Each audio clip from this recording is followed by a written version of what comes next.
시편 103편 20절입니다. 능력이 있어 여호와의 말씀을 이루며 그 말씀의 소리를 듣는 너희 천사여 여호와를 송축하라. 103편은 1절 말씀에 의하면 다윗의 시라고 나와 있죠. 시라는 말은 없는데 번역을 그렇게 한 거예요. 여러 차례 말씀드린 것처럼 신구약 성경 말씀 가운데서 천사로 번역된 여기 문 닫아버리죠. 옮기 나가니까. 천사로 번역된 그 천사가 어떤 신앙을 가지고 있는지를 말씀하고 있는 중요한 구절이에요. 주로 이제 영어 번역으로는 영어 단어의 그 천사 엔젤스를 써요. 엔젤. 메신저의 의미가 있는데 메신저로 번역된 경우가 드물고 신구약에서 천사라는 그 단어를 찾아가 보시면은 대부분 엔젤이라는 영어 단어를 썼어요. 저는 그 엔젤이라는 영어 단어보다 메신저라는 더 단어를 더 좋아합니다. 메신저라는 뜻이 있어서. 그래서 메신저라는 영어 단어 보시면은 그 가운데 여러 가지 번역이 나오는데 그 가운데 심부름꾼이 있습니다. 그래서 저는 그 심부름꾼이라는 단어를 더 좋아해서 말씀의 제목을 그렇게 정했어요. 너희 심부름꾼들이여 말이죠. 심부름꾼. 하나님의 심부름꾼 그랬을 때 어떤 사람이 하나님의 심부름꾼이 될 수 있는 신앙의 여건과 자격을 갖추고 있는가 하는 것을 이 구절이 설명해 주고 있는 것이죠. 이 단어에는 동사가 있습니다. 그 동사도 심부름꾼을 보내다 그렇게 번역할 수 있는 단어예요.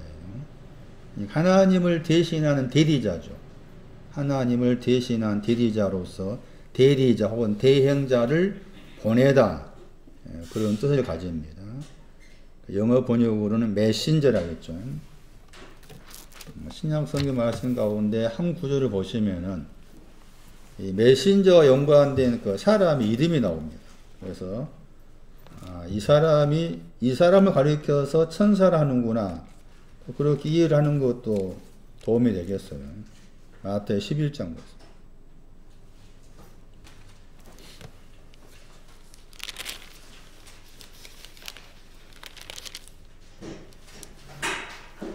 마태 11장 10절이에요. 세례요한을 말하죠. 세례요한을 천사라고 합니다. 세례요한. 거기에 내 사자의 단어가 천사라는 단어죠. 영어 번역 보시면 거기에 메신저가 나옵니다. 그러니까 여기서 한자로 사자로 번역했지만 이게 신부름꾼이란 말입니다. 메신저. 드물게 여기 메신저라는 단어를 영어 단어 쓴 거예요. 다른 데서 거의 대부분 엔젤이 썼죠. 엔젤. 그래서 천사와 관계된 사람으로서 세례요한을 생각해야 됩니다. 세례요한이 천사다. 하나님의 신부름꾼이다. 계시록 1장 20절.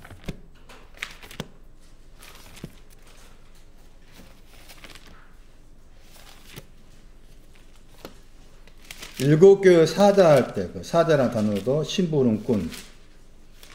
신부름꾼인데 영어 번역은 이제 엔젤을 쓴 거죠.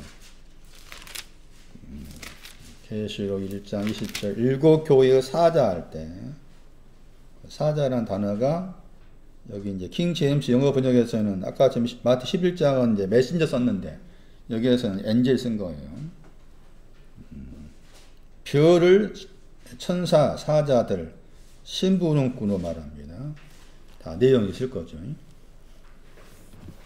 그래서 천사라는 단어가 들어있지만 메신저로 번역하는 것이 더 낫다 싶다. 심부름꾼 그렇게 번역되기도 하고 한자로 아까 번역된 것에 의하면 사자 보냄 받았단 말이죠. 그러니까. 신부는 꾸로 보내다 의미가 있는 거죠. 네, 그러려면 이제 여기 말씀에 이제 먼저 여호와의 말씀이 나옵니다. 그 말씀에는 소리가 있다고 합니다. 그리고 그 소리를 들어야 되고 듣는 것이 그치지 않고 이룬단 말이 만들다. 말씀의 소리 안에서 듣고서 만드는 것을 말합니다. 그 결과가 뭔가 하면은 여기 번역이 정확하게 번역이 안 됐어요. 용감한 힘입니다. 용감한 힘. 코어가 나오죠.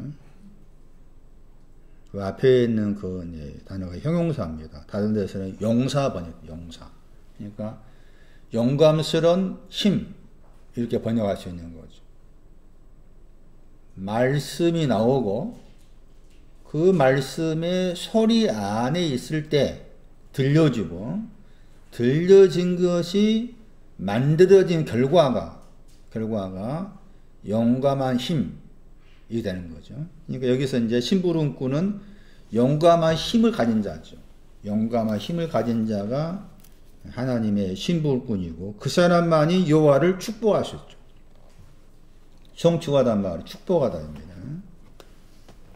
축복하다, 무릎을 꿇다 뜻도 있어요. 이 단어의 명사가 무릎이나 단어입니다. 무릎이나 단어도 이 단어의 명사고 또 창세기 12장 2절 말씀에서 복에 근원할 때 그 단어도 이 단어의 동사입니다. 동사. 하나님의 심부름꾼이 먼저 할 일은 여호와를 축복하는 겁니다. 그런데 앞에 이제 103편 1절 보시면은 여호와를 축복하는 데 있어서 내 영혼이라고 그랬어요. 내 영혼아 여호와를 송축하라 했잖아요. 내 영혼아. 그러니까 심부름꾼은 영혼과 관계된 거죠. 심부름꾼의 그 내용은 내 영혼 속에 있는 것. 내 영혼 속에 심부름꾼의 내용인 용감한 힘이 있다는 거죠. 그것도 깊이 생각해야 될 부분입니다. 103편 1절 말씀에서 내 영혼아 여호와를 송축하라 하면서 이제 송축하란 말이 이제 여러 번 나옵니다. 이제 103편 2절 나오고 103편 20절, 103편 21절, 103편 22절 이렇게 나옵니다. 103편에서. 그러니까 이미 1절에서 영혼이 여호와를 송축하는 것이죠. 그 영혼이 여호와를 송축하려면은 그 영혼 안에 신부름꾼의 신앙이 있어야 한다는 거죠. 영혼 안에 신부름꾼의 신앙이 있어야만이 여호와를 축복할 수가 있다 하는 것이 103편 1절에서 말씀하신 다음에 그 영혼 안에 여호와를 송축할 수 있는 내용이 들어가기 위한 것들을 이제 여기 20절에서 끄집어 와가지고 말씀을 하고 있는 것이죠. 그래서 103편 20절 말씀에서 천사라는 저 의미는 심부름꾼을 말한 것이고 그 하나님의 심부름꾼이 되어야만이 여호와를 축복할 수가 있고 그 심부름꾼의 내용은 영혼 속에 있는 것을 말하고 있는 것이고 그러려면은 먼저 말씀이 뭔지 알아야 되죠. 말씀이 뭔지. 우리가 그냥 일반적으로 말씀 그러면은 창세기부터 요한계시록까지 그렇게 생각하는 거예요. 전혀 또 그런 의미가 있는 것이 아니죠. 항상 말씀 이런 용어들을 보시면은 항상 구체적입니다. 어떤 용어든 간에 여호와를 송축한다고 했을 때도 이게 막연하게 그냥 우리 개념을 생각한다면은 복음성가 부를 때 여호와를 송축하자 그것으로 여호와를 송축하는 생각이 쉽잖아요. 근데 항상 대부분의 기독교 신자의 사고방식이 자기 생각과 자기 의견 가지고 말씀을 접근합니다. 그러나 다윗이 이 말씀 쓸 때도 그러하고 모세가 다른 곳에 썼을 때도 그렇고 항상 구체적이고 어떤 정확한 내용을 담고 있는 거예요. 그러니까 우리가 항상 구체적이고 정확한 의미를 찾으려고 힘을 써야 돼요. 여호와를 송축하라 그러니까 찬송을 많이 부르는 것으로 송축하는 거 그렇게 생각하기 쉽고 막 주여 삼창 부른 것으로 여호와를 축복한다 생각이 쉽고 그렇잖아요. 그리고 여호와를 송축하러 그러니까 내가 알고 여호와를 생각하기 쉽잖아요. 그렇지 않은 거예요. 여호와가 추루입니다. 반석. 반석에서 여호와를 축복하는 걸 말합니다. 144편 1절에 나옵니다. 반석이 있은 여호와를 축복하는 것은 여호와를 송축하는 거예요. 그러면은 나의 신앙도 반석이라는 신앙이 이르려야만이 반석이 있는 여호와를 축복할 수가 있는 거예요. 대등화 관계에서, 동등된 관계에서. 그래서 막연하게 생각하면 안 된다. 하나님이나 용어를 쓸 때에도 막연하게 사용하면 안 되죠. 여호와를 용어를 쓸 때에도 막연한 것이 아니에요. 구체적이다. 그래서 십계명 가운데에서 여호와 이름을 뭐 하라겠어요?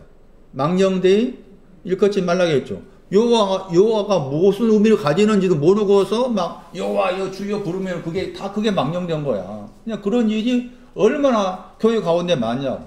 항상 이름에 대해서도 어떤 단어에 대해서도 구체적이고 정확한 의미를 알려고 해야 된다. 천사는 심부름꾼을 말해요. 영어 번역어는 메신저가 낫다. 자꾸 이제 엔젤스, 영어로 영어라는 그 엔젤스를 쓰다 보니까 사람이 아닌 어떤 영적인 존재로 그렇게 생각해 왔던 거예요. 지금까지 천주교에서 그렇게 해. 그래서 천사도 계급이 있어.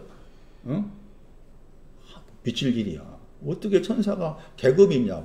지금까지 나눴어. 여러분 한번 거기 영어 단어도 나와. 영어 단어도 보시면 천사 계급이 있어가지고 뭐 여러 가지 막 나와요. 외우기도 어려워. 지금도 천주교 신자들은 그렇게 믿고 있다니까. 그렇지 않다는 거야. 메신저야. 아까 예를 들었죠? 사도 요한이 선사라고. 응? 그럼 나도 제목처럼 뭐가 돼야 돼요? 나도 신부름꾼이 돼야 돼. 신요가 천사가 돼야 되고.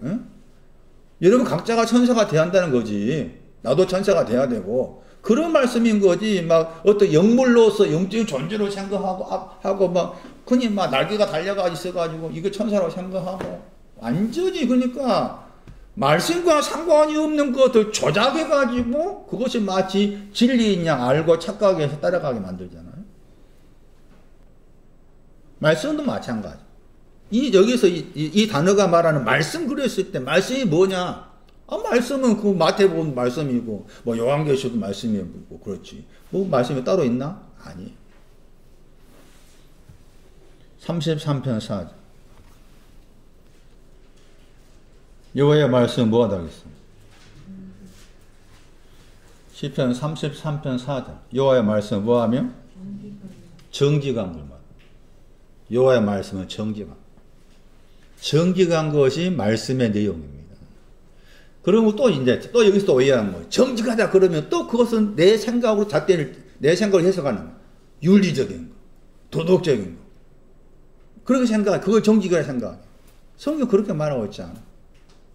정직은 베셈에서 헤어집입니다. 헤어지고 똑바로 가는 걸 말합니다. 똑바로다 말이에요.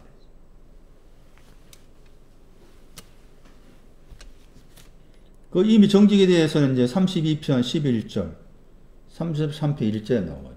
정직과 관계와 신앙에 대해서. 그래서 여호와의 말씀이 정직하다 했을 때 도덕적인 잣대나 윤리적인 잣대가 들어가 있지 않고 베셈 메시지를 향해서 똑바로 가는 것을 말합니다. 헤어집.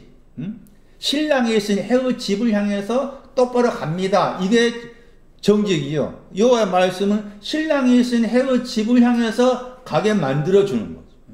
가게 만들어주는. 똑바로 가는 길. 약간 다르게 말하면 정로인 거죠. 정로.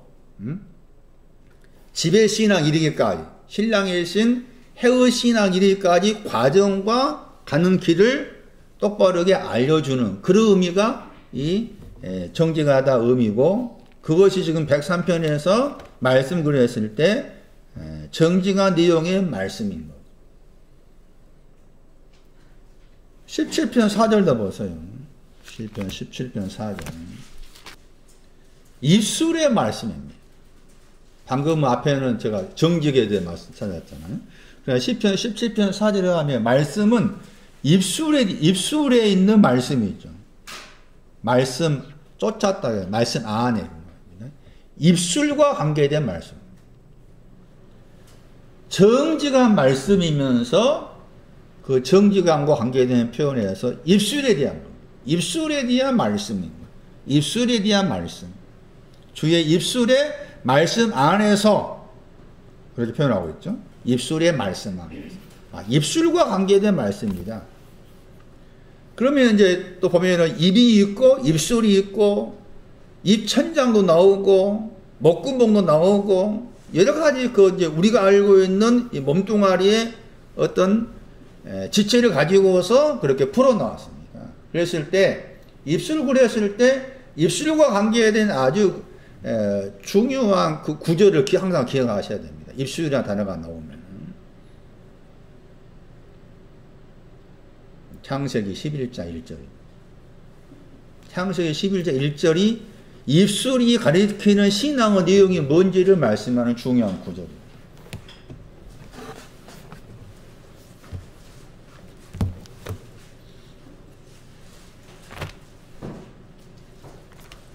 말씀을 듣고서 그 말씀에 소리가 있는데 소리를 듣고서 만들었을 때 영감한 힘을 가지게 되고 그 영감한 힘을 가진 사람이 하나님의 심부름꾼의 자격이다.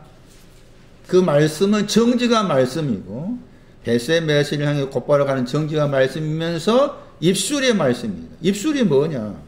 창세기 11장 1절. 구음 번역했죠. 저 단어가 입술입니다. 입술. 온 땅에 입술이라겠죠. 입술이 온 땅에 있어요. 창세기 11장 1절. 입술이 어디에 있다고? 온 땅의 입술입니다. 온 땅의 입술. 누아입니다. 누아. 온 땅을. 시편 66편 1절. 온 땅의 신앙이 누아입니다. 입술의 신앙은 누아를 말합니다. 그리고 거기에서 뭐가 나옵니까? 하나입니다. 하나. 하나됨. 하나됨. 하나님과 하나됨. 이게 온 땅의 입술입니다. 입술. 온 땅의 입술. 그 창세기 11장에서 말하고자 하는 배경 속에서 바벨이 나오죠. 바벨론 다 같은 과입니다. 신약성경 말씀에서도 계시록 말씀에서 바벨론에 대해서 요한이 계시록 17장하고 18장에서인가 이렇게 장황스럽게 바벨론에 대해 설명합니다. 그 바벨이 뭔가 하면은 혼잡하는 거죠. 혼합하다. 혼잡이 바벨입니다. 11장 9절에. 그런데 무엇을 혼합하느냐 했을 때 이 입술입니다. 그 말씀 보세요. 11장 9절에. 온 땅의 입술을 혼합했다겠죠. 응? 온 땅이 뭐라고요? 누아의 신앙이고 입술입니다. 그런데 그것을 혼합시킨 게 바벨론입니다. 바벨론. 그러니까 신앙적으로 바벨론, 바벨탑 다 이게 뭔가 하면은 온 땅의 입술을 혼합시킨 거. 누아의 신앙, 그 다음 입술에 대한 신앙도 지금 거기 같은 위치에 있는 거잖아요. 누아의 신앙 그러면 구원입니다. 반석 다 같은 신앙의 내용을 달리 표현한 거예요. 그것을 혼합시켜버려. 이게 바벨입니다. 그 바벨은 내 안에 있는 거예요. 바벨탑을 쌓았다. 물론 역사적으로 쌓았어. 나는 그걸 믿는다 했을 때 그것은 모세가 창세기 11장을 쓴 목적이 아니라 네 안에 혼합된 거 있다 찾아봐라 그 말이죠. 너희 안에. 그래서 거기 요한복 계시록 쓴 요한은 계시록 그 17장과 18장 말씀에서 바벨론과 관계해서 여러 가지 많은 말씀을 그렇게 쓰고 있는 거예요. 말씀은 입술에 대한 말씀이고 입술은 하나됨을 말하는 것이고 누아의 신, 온 땅과 관계된 것이고 여기에서 어긋난 것이 바벨이고 바벨탑이고 바벨론이다. 이 소리를 들어야 돼. 정직한 말씀의 소리를 듣고 같은 내용이지만 입술에 이 소리를 들어야 돼. 그리고 듣고서 그것이 내 안에서 만들어져야만이 영감한 힘을 가지게 되고 그 사람이 영혼 속에 하나님의 심부름꾼의 신앙을 가지게 됩니다. 다시 돌아오세요. 그리고 왜 이 다윗은 이 말씀 103편을 쓰면서 소리라는 용어를 썼을까 하는 거죠. 말씀의 소리 안에. 그러니까 말씀의 내용은 정직함이 없고 말씀의 내용은 또 입술에 대한 거였죠. 온 땅에 대한 거. 혼합되지 않는 하나됨. 그것을 소리를 들어야 된다는 거예요. 그 말씀에 소리가 있다 그 말이죠. 그러니까 소리를 먼저 들어야 되고 듣는다만 들려줘야 되고 들려진 것이 내 안에서 만들어져야만이 내가 영감한 힘을 가지게 되었다. 이렇게 말을 할 수가 있는 것인데, 그런데 이 소리를 듣는다고 했을 때 소리 듣는 것이 그냥 아무나 막 들으면 들려진 것처럼 생각합니다. 그리고 이제 특히 이제 잘못된 것이 우리가 90편을 통해서 기도에 대한 부분을 좀 정리하는 차원에서 말씀드렸지만, 그러나 시편 90편에 모세가 기도를 알기 전에 여러분의 기도나 저의 기도는 어떻게 생각하면 그게 잘못된 기도였죠. 분명히. 그리고 여기서 말씀처럼 소리를 듣는다 하니까 이 소리도 약간 어떤 초자연적인 것으로 생각이 쉬워요. 뭐 꿈에서 소리를 들었다든지 뭐 기도할 때 소리가 났다든지.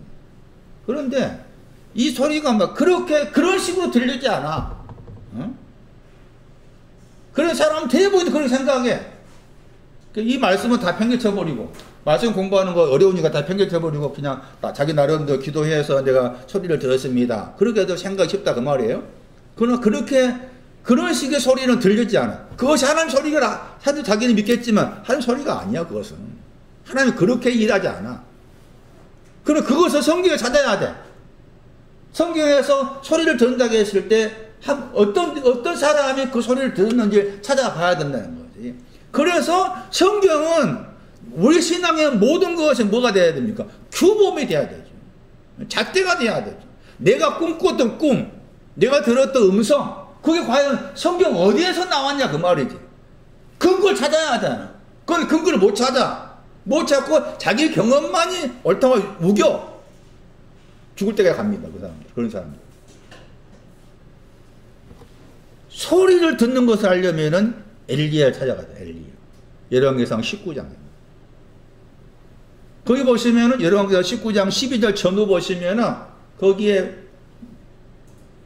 강한 바람도 나오고 지진도 나오고 막 불도 나오고 그럽니다. 그런데 거기에 소리가 있잖아. 나중에는 불 다음엔가 거기에서 세명의 소리가 나온다겠죠. 세명의 소리가 나왔어. 그래서 엘리야가 그 세명의 소리를 들었어요. 그랬을 때 보세요. 거기가 열왕기상 집에 가 찾아보세요. 세명의 소리를 들었어. 엘리야가 들었어. 우리가 생각했을 때는 그 세명의 소리가 내용이 있을 거 아니에요? 그 내용을 들었을 때 우리 식으로 생각한다면 소리를 들었을 때 딱 이렇게 덜컥 붙잡고 생각하자고 하겠잖아요. 소리를 들었을 때 내 안에서 덜컥 붙잡는 생각을 하겠잖아요. 아니라 엘리야 반응 얼굴을 가려우는 옷으로. 응? 들은 그 소리를 엘리야 신앙에서 감당할 수가 없어가지고 옷으로 얼굴을 가려. 그러니까 그냥 일반적으로 뭐 소리를 하나님께서 나에게 어디 가라고 했습니다. 뭐 하라고 했습니다. 다 그렇게 생각하잖아요. 그런데 지금 12 103편에서 말하는 소리는 무슨 소리입니까? 정지가 말씀에 대한 소리입니다. 입술에 대한 소리입니다. 그 소리를 들으려면은 열왕기상 19장에서 엘리야가 소리를 들을 때까지 그 과정도 내 안에 있어야 됩니다. 지진 같은 일이 있어도, 지진 같은 것이 내 마음에 있어도 거기에 소리를 못 듣습니다. 불 같은 것이 내 안에 있어도 못 듣습니다. 그게. 그리고 들었을 때도 얼굴을 가려웁니다. 감당할 수가 없어 말이에요. 그러니까 이게 말씀을 쫓아가고 하나님 향해서 가는 길이 그냥 단순하게 예수 믿으면 이 공식이 안 됩니다. 안 돼. 자, 들었어요, 그럼. 들었다 생각합시다. 들으면 그 듣는 걸 곧 만들어집니까? 아니죠. 그 예가 마태 7장에 나오죠. 응? 머리 위에 집을 치는 사람은 어떤 사람입니까? 듣는 사람이죠. 그건 만들지 못했죠. 그리고 반석 위에 집을 짓는 사람만이 듣고서 만듭니다. 그러니까 여기서 말씀을 들었다 만들다 하는 이 단어도 마태복음 7장으로 해석이 가능합니다. 야고보서 1장도 마찬가지죠. 듣는 자 되지 말고 뭐 하는 자 되라겠어요? 실행하는 자, 만든 자 되라겠잖아요. 그러니까 예를 보세요. 또 마태 13장이나 이사 6장 보시면 듣기는 듣지만 듣습니까? 그 말 나오죠. 들어도 뭐합니까? 못 듣는단 말 나옵니다. 예? 들어도 못 듣는단 말 나와요. 그만큼 어려운 거예요. 하나님의 말씀을 내가 듣는다 자체가. 그건 너무 쉽게 생각한다는 거죠. 예? 다른 교회 사람 너무 쉽게 나는 말씀을 들었다. 오늘 은혜 받았어. 너무 쉽게 그렇게 생각한다. 다 자기 착각입니다. 제가 봤어요. 자기 스스로 착각하고 있는 것이고 그게 여호와 이름을 망령되 일컫는 것이고 그런 거죠. 그래서 말씀을 들었다 할지라도 듣는 그것이 곧바로 만들어지지 않는구나. 듣는 것하고 만들어지는 것과 그 사이에는 갭이 있는 거죠. 어느 정도 시간이 흘러야 되는 거예요. 그러니까 그 유명한 반석 위에 집을 짓는다, 머리 위에 집을 짓는다 하는 것도 우리가 곱씹어야 됩니다. 들려졌는데 만들어지지 않는 것을 머리 위에 집, 듣고서 만들어진 것을 반석 위에 집이라 하는데 듣는 것하고 만들어진 그 사이에는 기계표가 분명히 있다는 거죠. 이것이 야고보서 1장 가가지고도 그런 표현을 사용했잖아요. 야고보서 1장 23절 전후의 말씀에서도 듣는 자만 되지 말고 그것을 만드는 자, 실행하는 자 되라.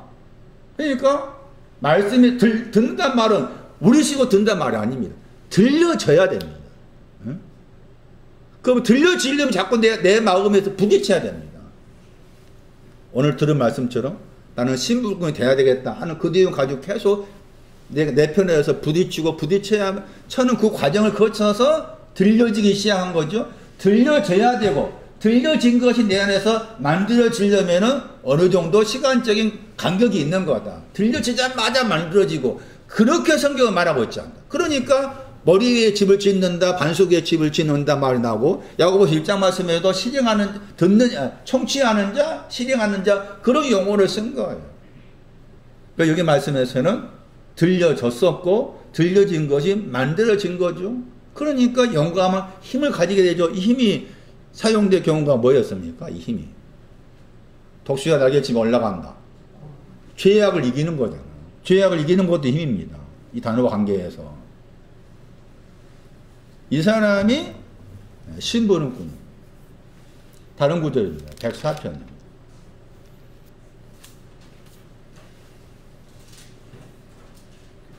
104편 4절입니다.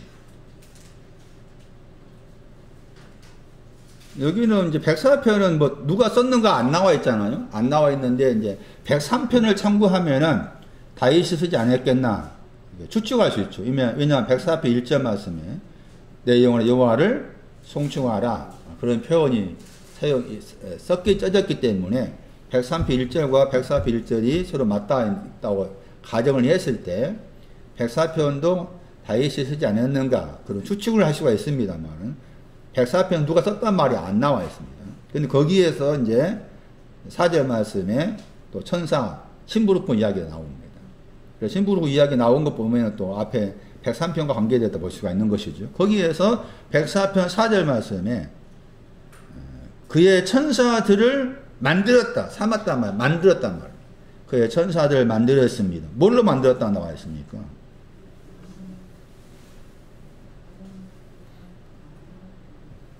바람들이죠. 그러니까 하나님의 신부는꾼은 바람들로 만들어집니다. 그 바람들로 만들어진 것의 결과가 이제 아까쯤에 앞에 103편 10절이고 그 103편 20절 다시 이제 좀 자세하게 풀어 놓았다 볼 수 있는 것이죠. 바람들로 바람들. 이 바람이란 번역이 영입니다. 영. 성령할 때 영입니다. 그러니까 성령할 때 그 영은 바람의 뜻이 있습니다. 그러니까 거룩한 영거렸을 때 거룩한 바람이란 루아. 이 루아의 정확한 발음 루아흐겠죠. 루아흐. 여기에 이제 헬라어가 푸뉴마입니다. 그러니까 푸뉴마 그러면은 성령 그러면은 그냥 영으로만 생각이 쉬운데 바람의 뜻이 또 바람의 뜻이 있는 것으로 또 이해하는 것도 필요합니다. 성령 그러면 거룩한 바람 그 뜻이 있구나. 그렇게 이해를 하는 것이 좋습니다. 그건 여기 말씀에서 영들입니다. 복수입니다. 영들로 만들어집니다. 하나님의 심부름꾼들은 영들로 만들어집니다. 이 영들이 스가랴 6장입니다. 하늘의 네 바람. 그래서 하늘의 네 바람으로 당신의 심부름꾼을 만듭니다. 그래서 104편 4절은 다시 스가랴 6장 가야 됩니다. 스가랴 6장 보세요. 스가랴 6장 5절 말씀에 하늘의 네 바람 그랬죠. 그 단어죠. 하늘의 네 바람으로 당신의 심부름꾼을 만듭니다. 하늘의 네 바람으로 당신의 심부름꾼을 만듭니다. 거기도 그 천사가 나옵니다. 하늘의 네 바람으로 당신의 심부름꾼들을 만든다. 그러니까 심부름꾼들은 영감과 힘을 가진 것만이 아니라 하늘의 네 바람도 가지고 있어야 됩니다. 하늘의 네 바람이 만들어진 사람이니까 심부름꾼은 하늘의 네 바람도 바람으로 만들어진 사람이 심부름꾼이다. 그러니까 여기 스가랴 6장 5절에서는 네 바람이라고 했을 때 그것은 이제 5절에서 그렇게 대답했는데 앞에 말씀과 관계됩니다. 스가랴 6장 1절 보시면 네 병거가 나왔다겠죠. 네 병거. 그 네 병거가 어디서 나왔는가 하면은 산이 있는데 두 산에서 나왔다겠죠. 네 병거가. 그리고 그 산이 무슨 산인가 하면 노산이라겠죠. 산들은 을을 말합니다. 시편 36편 6절. 산들에 대한 신앙은 을을 말합니다. 상징적으로 산들은 을을 가리킵니다. 거기 시편 36절 정확하게 그 나와 있습니다. 그런데 을을 가진 산인데 뭐라고 했는가 하면 노심이다. 더럽단 말이에요. 을을 가져도 더럽습니다. 그 뜻이에요. 을을 가져도 더럽습니다. 그런데 더러운데 그게 둘이다. 둘 표현했잖아요. 노시나 단어 속에는 더럽단 말이 있다겠죠. 을을 가지고 있는 사람인데 더럽습니다. 거기에서 이제 거기 이제 2절 말씀에 첫째에서 시작해 넷째까지 그 병거가 나옵니다. 그 을을 가지고 있는데 더럽다고 했을 때 더러운 것이 뭐냐? 홍마입니다. 홍마도 더러운 거에 속하고 흑마도 더러운 거에 속하죠. 그리고 홍마와 흑마를 다 정리한 것이 이제 백마가 되죠. 백마. 정확한 백마는 흑마를 정리한 것을 볼 수가 있죠. 그 다음에는 우리 많이 들었죠. 어룽지고 건장한 병거를 말하고 있고 병거가 다시 보시면은 첫째 병거는 홍마, 둘째 병거는 흑마. 이 마가 말이잖아요. 그리고 히브리어에서의 말은 기뻐서 뛴단 말이었죠. 기뻐서 뛰다. 그래서 여기 이제 첫째 병거부터 넷째 병거를 보여주니까 몰라서 물어본 거죠. 그래서 대답이 이제 5절 말씀에 그게 하늘에 뭐라 하겠어요? 그게 네 바람이다 그 말이에요. 그러니까 하늘에 네 바람은 홍마도 있어야 되고 흑마도 있어야 되고 백마도 있어야 되고 어루ung진 것도 있어야 되고 건장한 것도 있어야 되고 이게 하늘의 네 바람이에요. 그러면 신약성경 말씀에서 이제 천사가 나오잖아요. 천사 심부름꾼이라겠죠. 그럼 어떤 심부름꾼은 이게 다 완전히 다 갖추어진 심부름꾼이고 아까 읽었던 계시록 1장 20절 말씀에서 7교회의 심부름꾼한테 말했을 때 예를 든다면은 7교회의 심부름꾼 중에서 여기 계시록 3장 쪽에 3장 거기 15절 이하에서 전후에서 라오디아 교회의 사자한테 나오죠. 그 라오디아 교회의 사자라고 했을 때 그 사자가 심부름꾼이었죠. 라오디게아의 교회를 향해서 하나님께서 보낸 심부름꾼이라. 근데 그때 그 심부름꾼은 계시록 3장 17절 18절 말씀 가면은 자기는 부자라고 그랬죠. 그런데 벌거벗은 알아요, 몰라요? 모르죠. 그러니까 무슨 옷 입힌다면 나옵니까? 흰 옷 입힌다면 나오죠. 그러면 그때 라오디게아 교회의 신부는 어떤 신부는꾼이에요? 그 말이.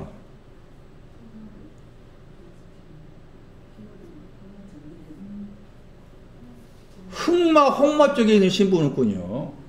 그렇게 이해하라 그 말이지. 예? 마찬가지로 계시록 3장 1절 이하 말씀에도 흰 옷 입은 건 나와. 그때도 그 교회가 달라. 사자가 이름이 달라. 그런데 똑같이 흰 옷 이야기했어. 그럼 그 신부는 어떤 신부는꾼이에요?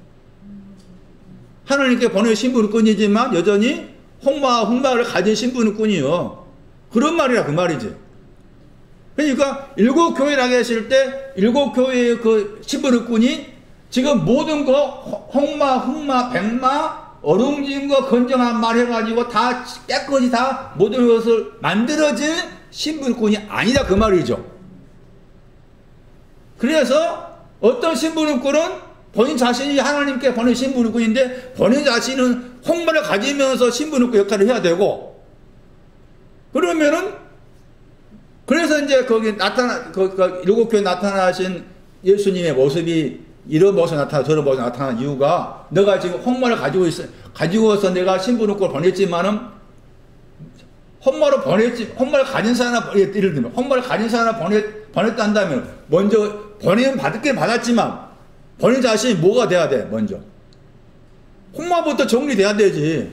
흑마가 정리돼야 되고 그러면 거기서 나타나신 주님이 이제 어떤 모습으로 나타났다 나와 있는 거라. 에? 그러니까 일곱 교회의 사자라고 했을 때 그 사자가 하나님 신부는꾼인데 홍마를 가지고도 하나님 보낼 수가 있다 그 말이고 흑마를 가진 사람을 보낼 수가 있다 그 말이고 이해되시는가? 그런데 이제 홍마를 가지고서 보냈지만 먼저 네 안에 있는 홍마부터 정리해라.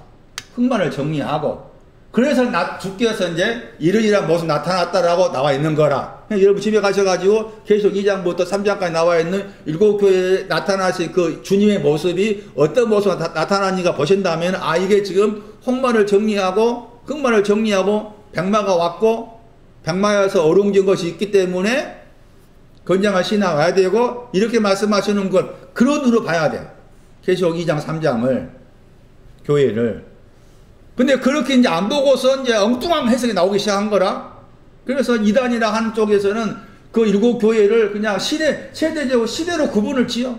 그래가지고 1500년 때는 이 교회 회장이 되고 지금은 라오디게아 교회 회장이 되고 쪽팔려. 욕나.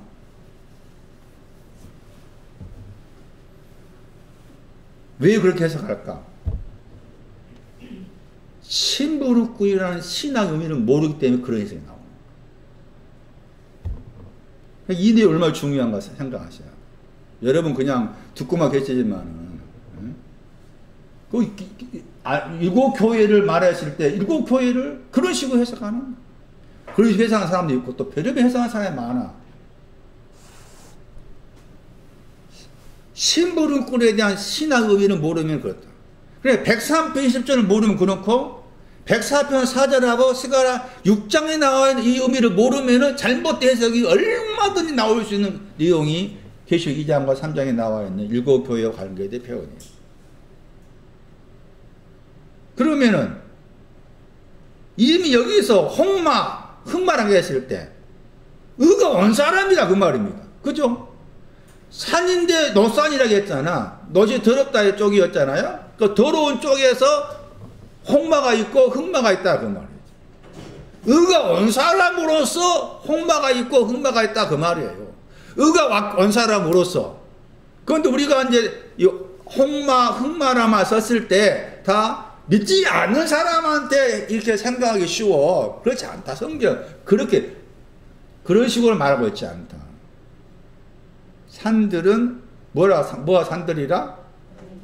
시편 36편 6절에 의를 말하는데 그 의라는 단어가 창세기 15장 6절에 아브라함은 처음 사용 단어라.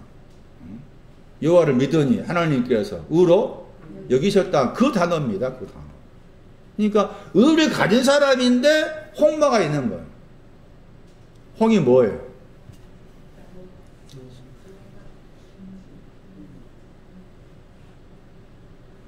진홍하고 주홍도 구분을 해야 돼. 홍은 뭐라? 손나니. 아프니까 다 잊어버렸냐? 진홍과 같이 붉은 것은 말이야.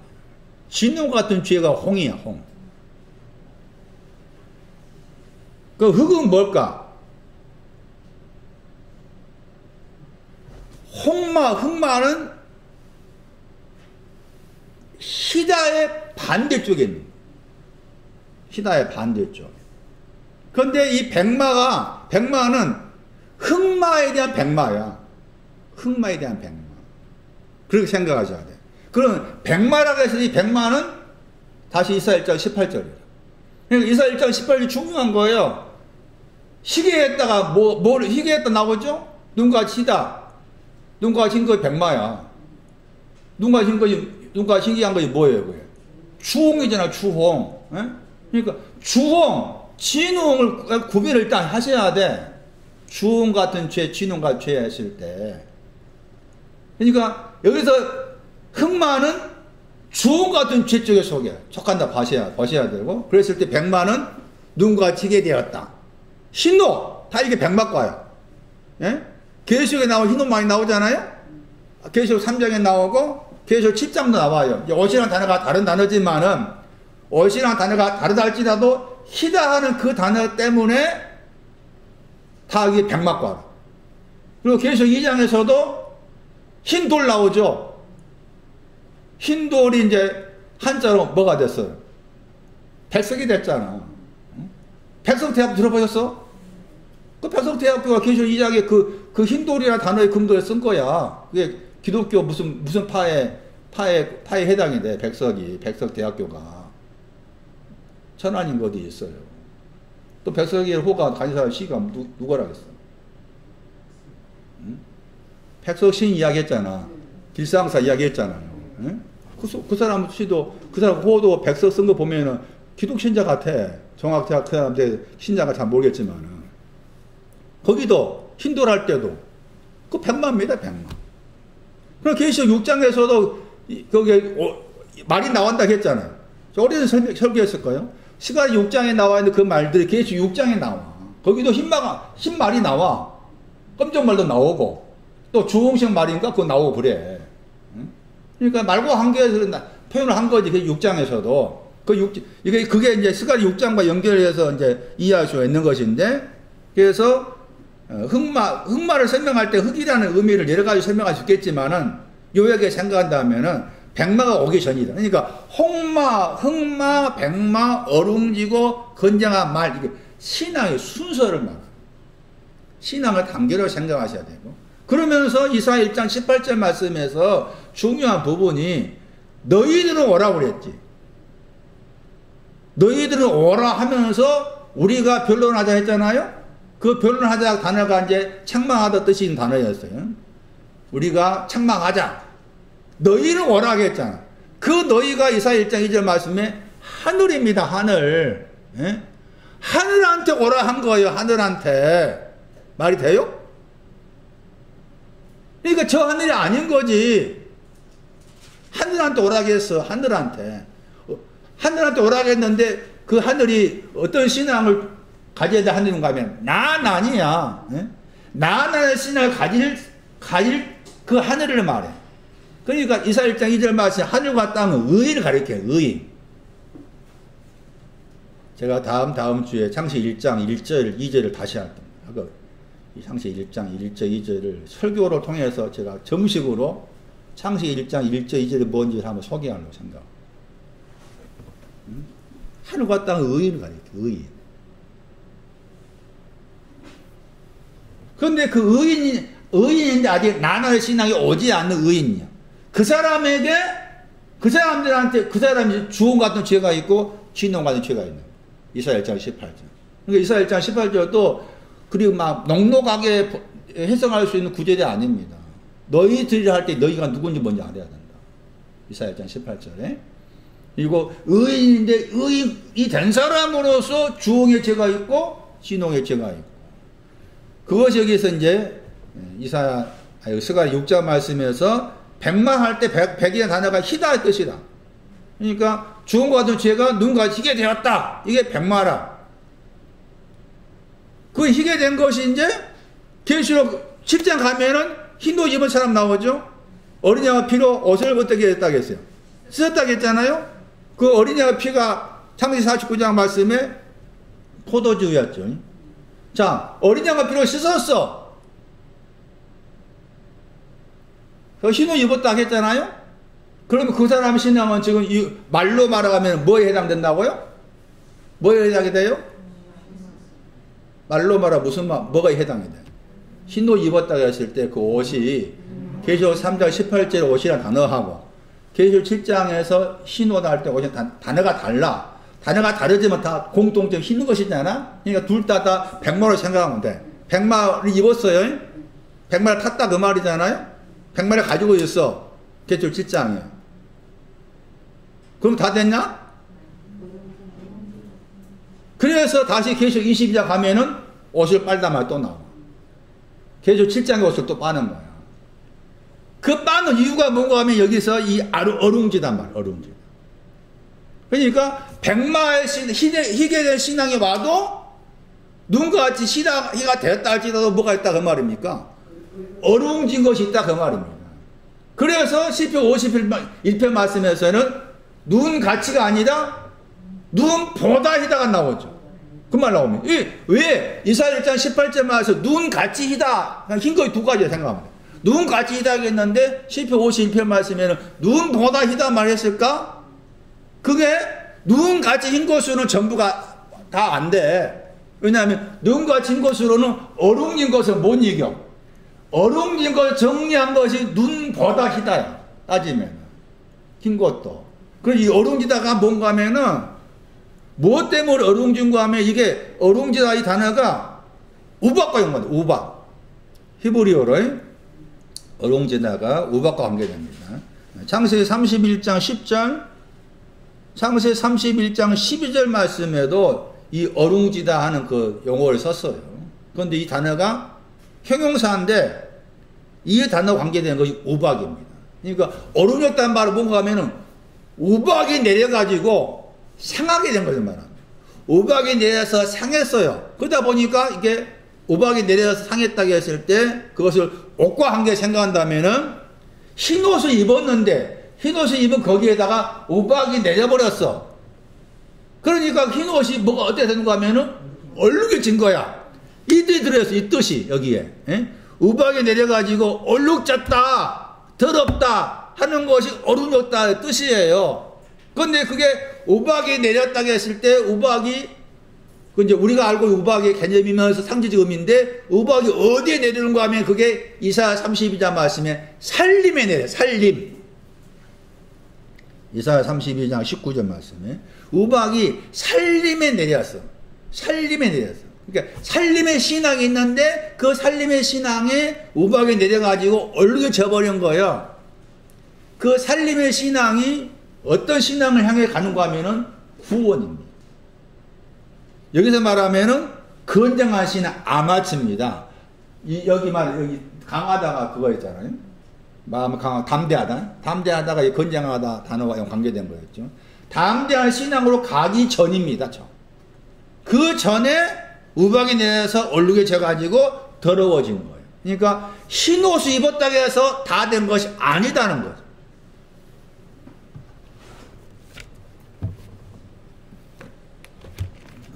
이 말씀은 다시 이제 계시록 7장 다시 보세요. 7장 14절에 큰 환란에서 나왔다, 오고 있다. 그들의 옷들을 씻었다겠죠. 그러니까 그들의 옷을 씻었다. 큰 환란에서 그리고 희게 했다겠죠. 그러면 여기 말씀에서 제가 큰 환란에 대해서 이제 설명한 내용이 있잖아요. 그러면 여기 말씀을 이렇게 또 볼 수가 있습니다. 희다하는 저 단어 관계에서 큰 환란을 본다면 큰 환란이 뭡니까? 뭐가 큰 환란이에요?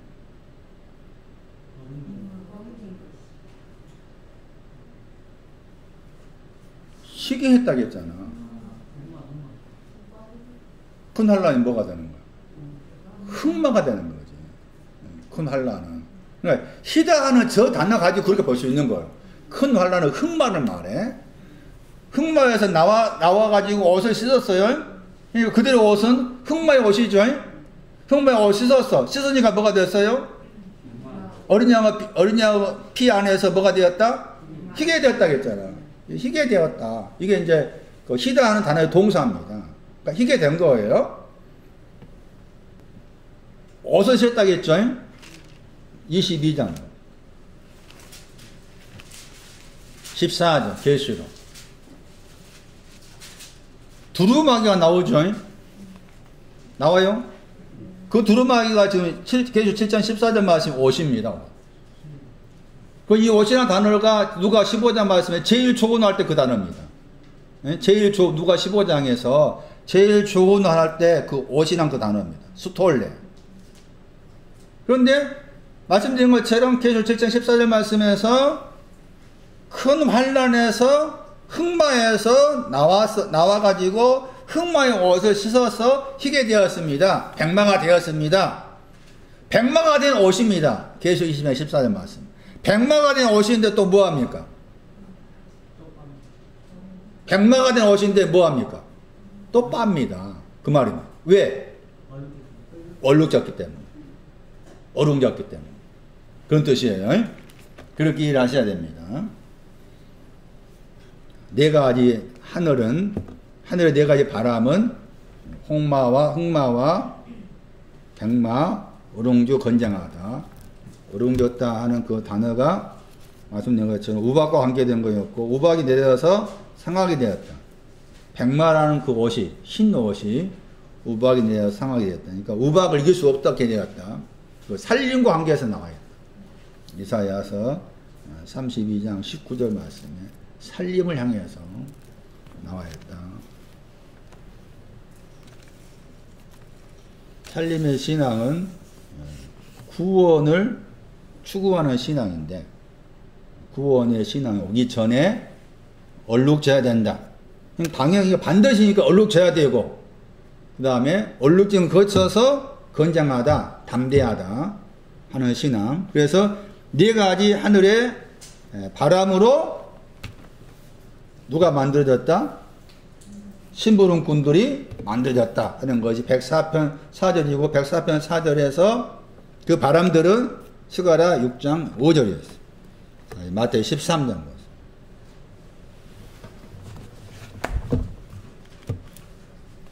마태복음 13장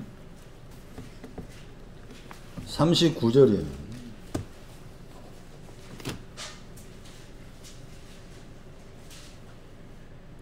추수꾼들을 뭐라고 그럽니까?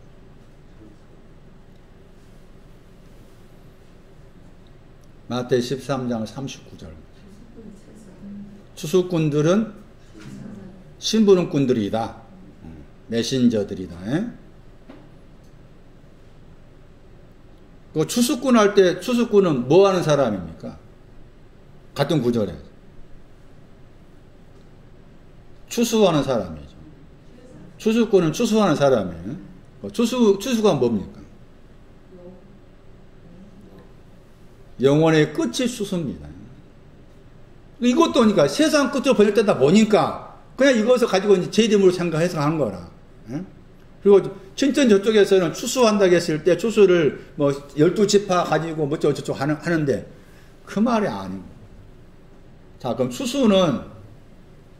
추수가 언제라고? 영원의 끝이 왔을 때 추수되는 거잖아요. 그것을 누가 한다 말입니까?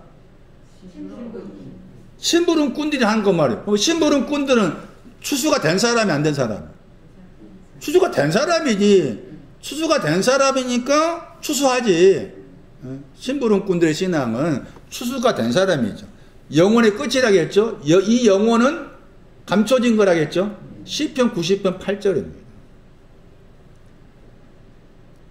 얼굴의 광명이 숨겨져 있다. 얼굴의 광명이 숨겨진 것이 이 영혼의 의미인데 끝이라는 말이 나왔기 때문에 얼굴에 광명이 온 것을 말하죠. 이해되셔요? 영혼의 끝이라고 해서 영혼이라는 저 단어가 우리가 알고 시간이 영혼이 아니고 숨겨져 있는 거죠. 소경됐다는 거. 무엇에 대한 소경이냐? 시편 90편 8절에 얼굴에 광명이 숨겨져 있는 거예요. 그런데 얼굴에 광명이 숨겨져 있는데 추수가 됐다 그 말은 얼굴에 광명이 숨겨져 있었는데 거기에 끝이 온 거예요. 얼굴에 광명을 보았다 그 말이죠. 자기 얼굴에 광명이 왔다 그 말이죠. 그래서 끝이라는 단어가 신방에 들어감으로써 결혼이 완료되다. 그러면 이 영혼의 끝은 추수는 지금이지. 우리가 알고 있는 개념으로 내가 살아있는 동안에 내 영혼이 추수되는 것이지. 그걸 뛰어넘어서 내가 신부군이 되어버렸으면 나는 내 속에 영혼의 추수가 있는 사람이다. 어? 영원한 끝이 온 사람이다. 내가 신부군이 되었으면 추수한 자가 된 것이니까 신부군이 추수한 자니까 나는 내 영혼에 영원한 끝이 온 사람이다. 영원한 끝이 온 사람이 신부는 꾼이라. 그 사람이 추수하는 것이다.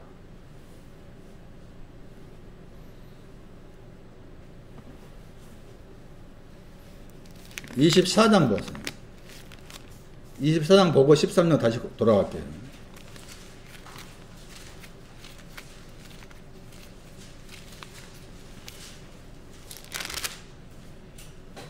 (24장) 31절.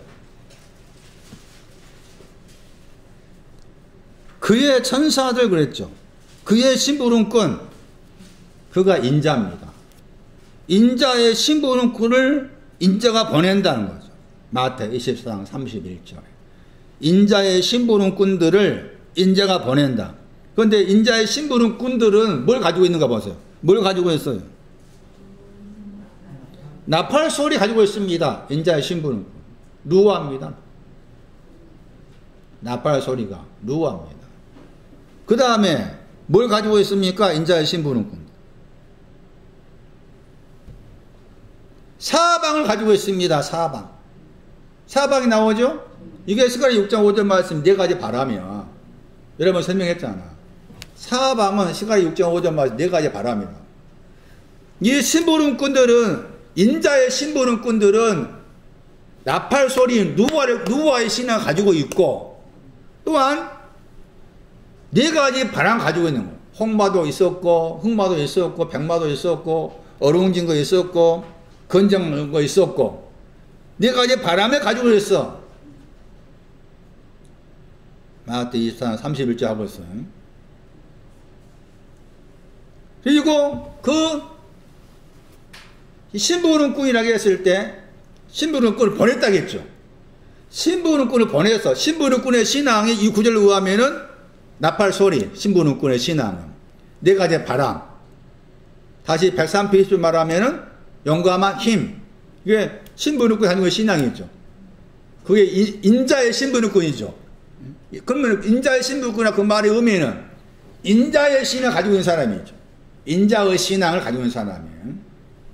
다니엘서 7장 몇 절? 인자가 뭐냐? 다니엘서 7장 13절 시편 80편 몇 절이라겠어요? 18절. 시편 80편 18절. 다니엘서 7장 13절. 이 구절이 인자의 신앙을 말한 거예요. 그러니까 여기 지금 마태 24장 말씀에서 주된 요지가 뭔가 하면은 주된 요지가 뭐세요? 24장 3절이죠. 주된 요지가 세상의 끝이 나오죠. 마태 24장 3절에 세상의 끝 나오죠. 찾았어요?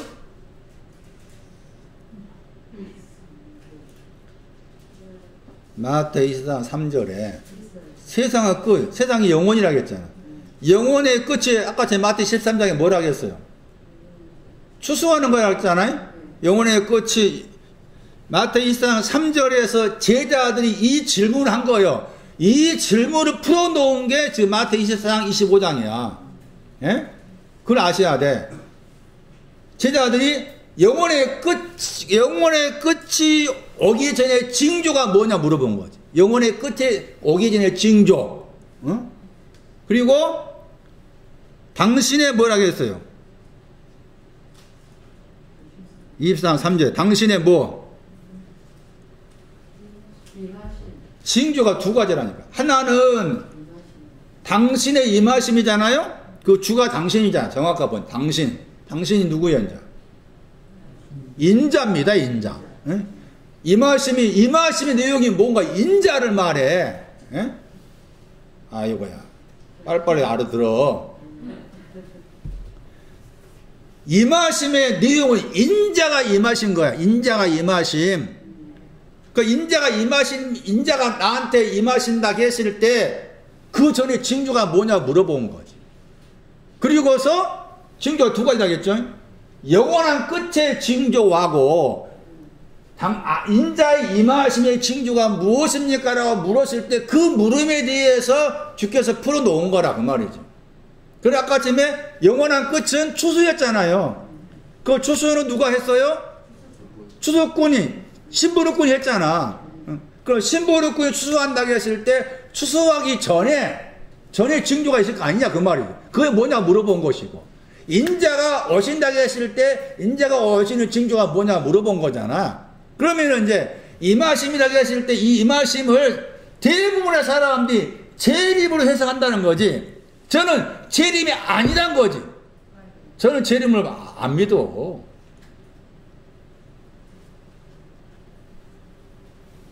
임하심은 재림의 뜻이 아니라겠죠. 정확한 번역은 뭐였어요? 가까이 더하기 존재하단 말이야. 그 말이 의미는 사람의 아들로 존재하는 것이 인자의 임하심인 거지. 내 안에 정종선 안에 존재하는 거 현존. 그것도 한문으로 하면 현존이 현존. 정종선 안에 인자가 현존하는 것 그게 인자의 임하심이라니까. 그러니까 재림으로 해석할 수 있는 게 아니라. 그런데 지금까지도 사람들은 다 재림으로 해석을 해. 그러니까 제가 열받아서 목소리가 높아지기 시작한 거잖아요. 인자의 오심이다. 영어로는 컴명했잖아. 저렇게 번역할 수가 있어. 오시는데 인자를 정확히 말해 인자의 신앙이지. 사람의 아들의 신앙을 가지고 오시는 거지. 그러면 사람의 아들의 신앙 가지고 오시려면 그 전에 무엇을 징조가 있어야 돼. 내 안에 징조가 있어야 그분 사람의 아들로 오시지. 나는 징조가 없는데 그냥 오시나? 응?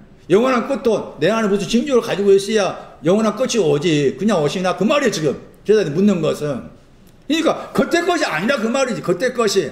그런데 사람 자꾸 겉에 것 생각해가지고 예수님이 재림하신다. 구름 타고 오신다. 저 구름 타고 오신다. 그렇게 생각하는 거잖아. 지금도 그렇게 생각하는데 안식교인은 더 그래. 안식교인도 재림을 강조한 그쪽은 재림을 말하잖아. 안식교인도 그렇고 막 별별 사람 다 그래.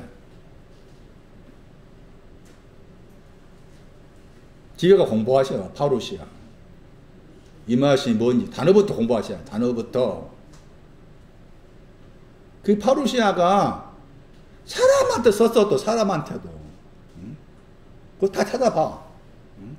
이 파루시아 용어가 그냥 저쪽 사람처럼 예수님의 재림을 가리킨 용어라면 사람한테 써야 되겠어 안 써야 되겠어? 예? 문고사 사람한테 써야 돼 안 써야 돼? 안 써야 되지. 그거 사람한테 썼다니까. 파루시아가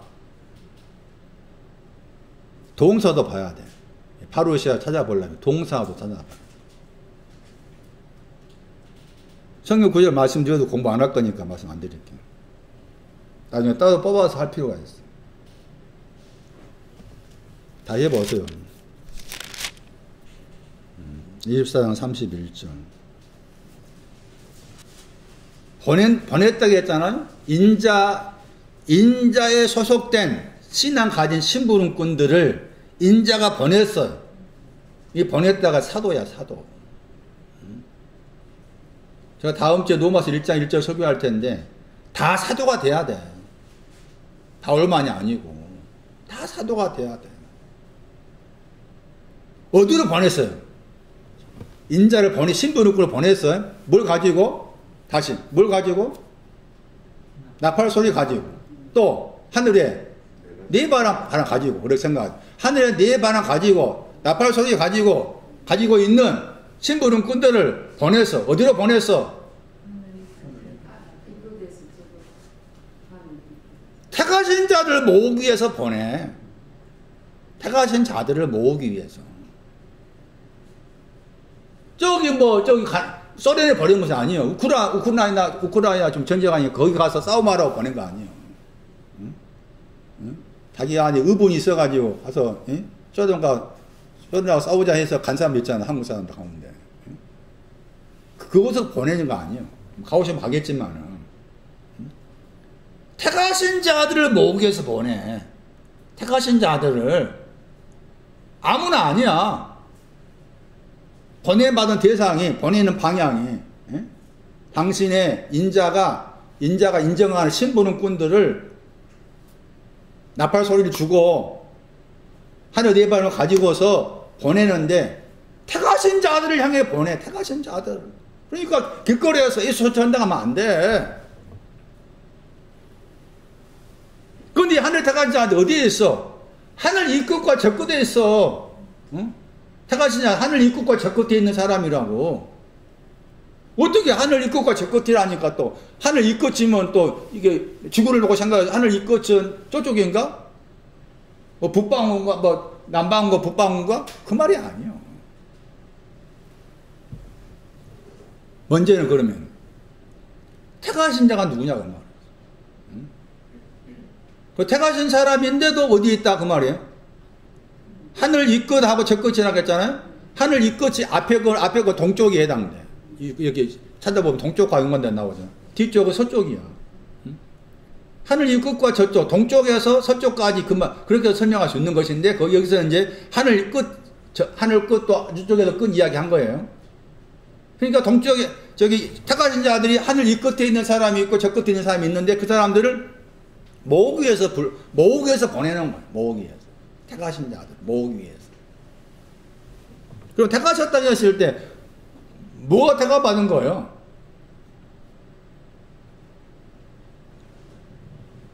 하나님 나를 택하셨다. 그 말 정말 쓴다면, 하나님 나를 선택하셔서 나를 택하셨습니다. 이런 용어를 쓴다면은 무엇을 가리켜서 택하셨다 하느냐 하는 것인데, 이 용어가 마태복음 22장에 나오잖아요. 마태복음 22장 14절 나왔어요.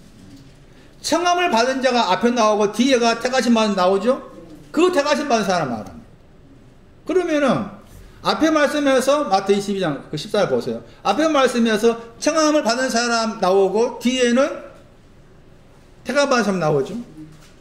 그러면 청함 받은 사람의 신앙이 있고 택함 받은 사람의 신앙이 있는데, 찾아보면은 그 청함 받은 사람은 결혼식에 옷을 입지 않았죠. 그 번역이 애복했지만 그 결혼이라는 단어잖아요. 결혼식에 옷을 입지 않는 사람이, 택함 받았지만 그 사람은 결혼식 옷을 입지 않았어. 택함 받은 사람은 뭐한 사람이요? 결혼식에 옷을 입은 사람이 택함 받은 사람. 그러니까 여러분한테 하나님께서 내가 너를 택했다고 했을 때 내 안에 결혼식에 옷을 입었기 때문에 나를 택했다는 것이지, 다른 것으로 아니라. 택함 받았다 의미가, 이 단어가 결혼식에 옷을 입었는가 안 입었는가 그걸로 택함 받았느냐 청함 받았느냐. 청함 받은 사람은 결혼식 옷을 입지 않는 사람이고, 택함 받은 사람은 결혼식에 옷을 입은 사람이고. 그러면은 하나님께서 청했어. 하나님께 청했다고 했을 때 그 청함 받은 사람들 보면은 악한 사람이 나와. 선한 사람 택했어. 그런데 애복 입지 않은 사람 나오죠? 그러면 하나님께서 청했다고 했을 때 그 청함 받은 사람은 전혀 하나님 믿지 않는 사람인가? 아니죠. 요한복음 16장 21절에 나오는 사람. 찾아보세요. 먼저 마태복음 22장 보세요.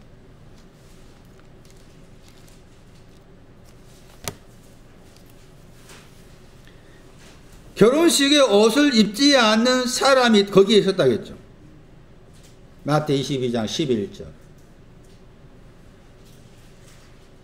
이 사람이 요한복음 16장 21절.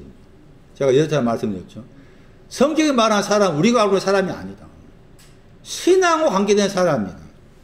여기서 사람은 요한복음 16, 21절 말씀에 아기로 태어난 사람. 아기로 태어나다. 아기로 태어났을 때, 태어날 때 뭐라 했어요? 환란이었죠. 아기로 태어나는 과정에서 환란이 있었고, 태어나니까 뭐가 있었어요? 기쁨이 있었죠. 그 요한복음 16장 21절이었죠. 그리고 거기서 환란은 무슨 환란이었습니까? 아기로 태어난 걸 환란이라고 했어요. 환란은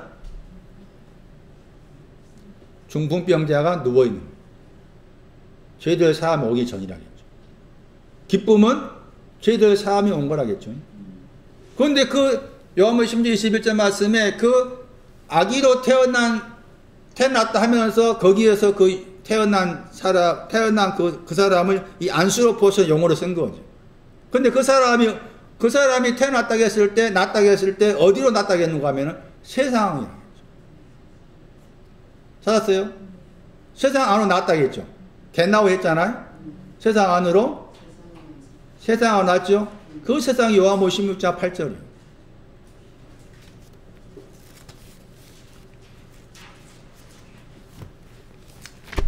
다시 살펴야 돼.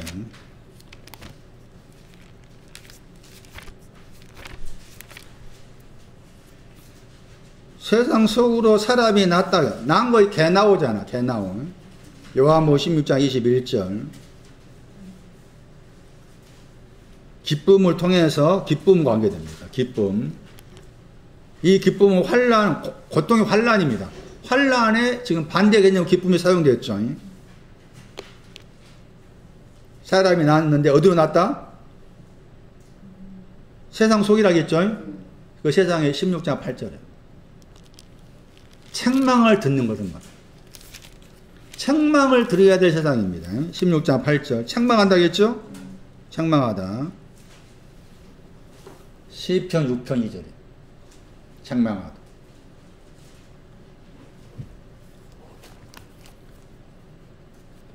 세상을 책망하다 했을 때 저 세상이 어떤 세상이냐 보세요. 그러니까 성경에 말하는 세상도 우리가 아는 세상이 아닌 거예요. 신앙적인 세상인 것이다. 전에 말씀드린 마태 13장 말씀에 세상은 뭐였습니까? 밭이었죠. 밭. 요한복음 말씀의 세상은 책망을 들을 세상입니다. 책망 관계다. 책망. 그 책망 관계 내용이 시편 6편 2절입니다.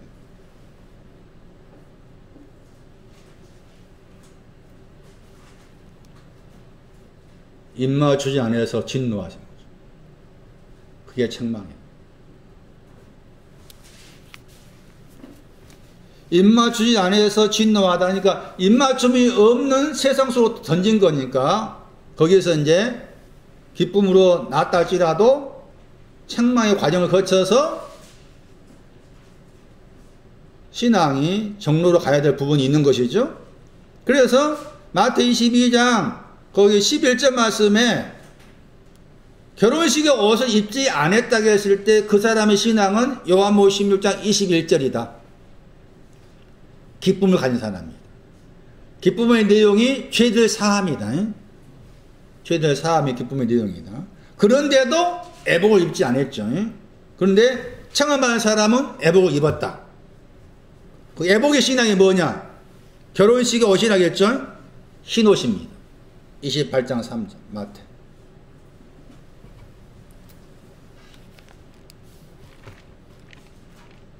마태 28장 3절 보세요. 거기에 옷이라는 단어가 나옵니다.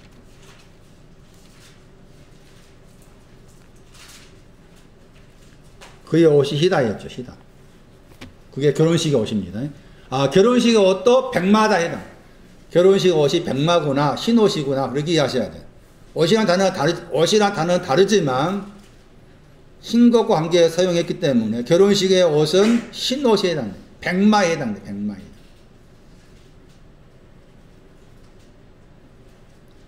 그 사람이 택함받은 사람입니다. 그런데 이 사람이 지금 그 사람 택함받은 사람인데 심부름꾼들을 인자의 심부름꾼을 보냈을 때 이 택함받은 사람들 모으는 것인데 그 택함받은 사람이 있는 그 위치가 하늘 끝 하늘 끝에서 하늘 끝까지 나겠죠? 근데 하늘 끝에서 하늘 끝까지 나게 했을 때 사방과 하늘의 네 바람 가지고 하늘 끝에서 하늘 끝까지입니다. 네 가지 바람 가지고서 하늘 끝과 하늘 끝에서 하늘 끝까지의 표현입니다. 네 가지 바람 가지고. 그리고 나팔 소리. 말씀드린 것처럼 다시 마태 24, 31절입니다. 이 구절도 그냥 다 예수님이 재림하신다 이렇게 해석을 합니다. 전혀 그런 뜻 전혀 아닙니다. 하늘 끝이라고 했을 때 하늘 끝과 하늘 끝에서부터 하늘 끝까지라고 했을 때 이 하늘과 관계된 사람이 누굽니까? 택하신 자입니다. 택하신 자. 택하신 자가 하늘과 관계된 사람인데 앞에서 그러면 하늘 끝에서부터 끝까지라고 했을 때 머릿속을 잘 정리하시고 마음속 네 가지 바람 생각하셔야 되고 그 다음에 나팔 소리 생각해야 돼요. 네 가지 바람과 나팔 소리가 하늘 끝에서부터 하늘 끝까지 해당된 택하신 자들을 불러 모은다 했어요. 불러 모으는 대상이 택하신 자다. 택하신 자의 신앙 위치가 하늘 끝에 있고 끝까지 있다. 그 사람을 향해서 나팔 소리 가지고 그 다음에 네 가지 바람 가지고 택하신 자들을 모은다. 했을 때 하늘 끝에서부터 하고 끝까지란 그 표현 속에서 앞에 하늘 끝과 관계되는 표현하고 뒤에 하늘 끝까지라는 표현이 다르다. 정리하면은 지금 이미 택할 사람은 어떤 사람이었어? 백마가 온 사람이죠. 백마가 온 사람이죠. 그러니까 앞에 하늘 끝은 뭔가면 끝이라는 저 단어가 히브리어로 자르단 말이에요. 히브리어로 자르단 말이에요. 이미 백마가 온 사람입니다. 백마가 온 사람이 하늘 끝에 있고, 하늘 끝에 있는 거잖아요? 앞에 있는 하늘 끝이란 저 단어의 히브리어가 자르단 말이다.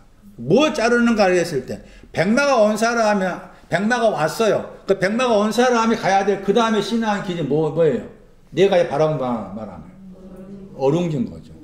어룽진 것을 알고서 그것을 자르고자 한 사람이 앞에 있는 하늘 끝입니다. 그 뒤에 있는 하늘 끝은 또 자른단 말이죠? 백마입니다. 건장한 것이고 나팔 소리입니다. 누와.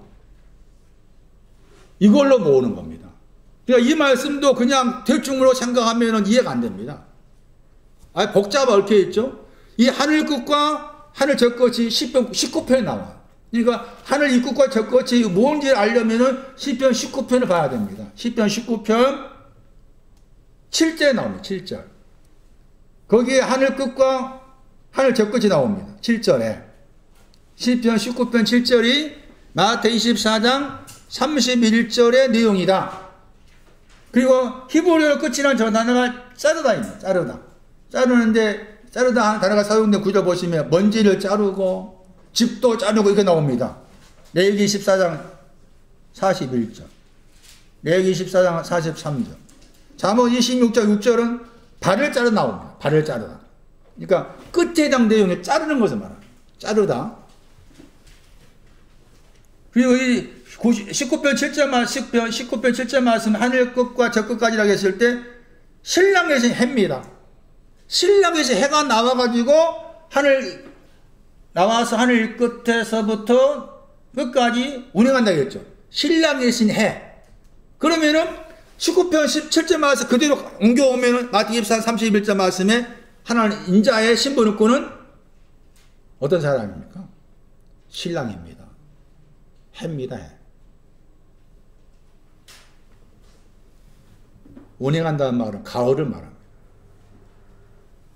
출애굽기 34장 22절 가을을 말합니다.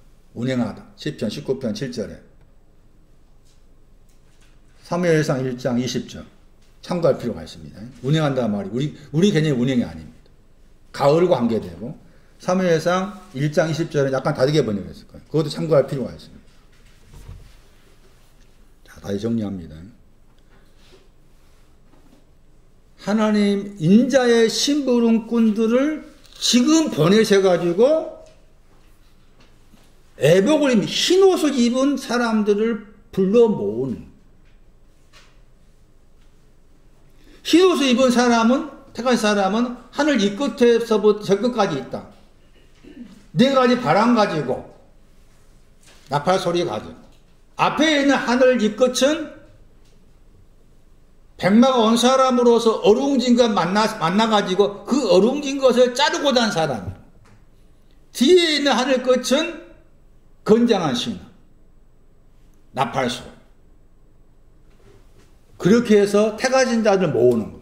왜냐하면 태가진 받은 신하의 백마니까 끝이 아니잖아요.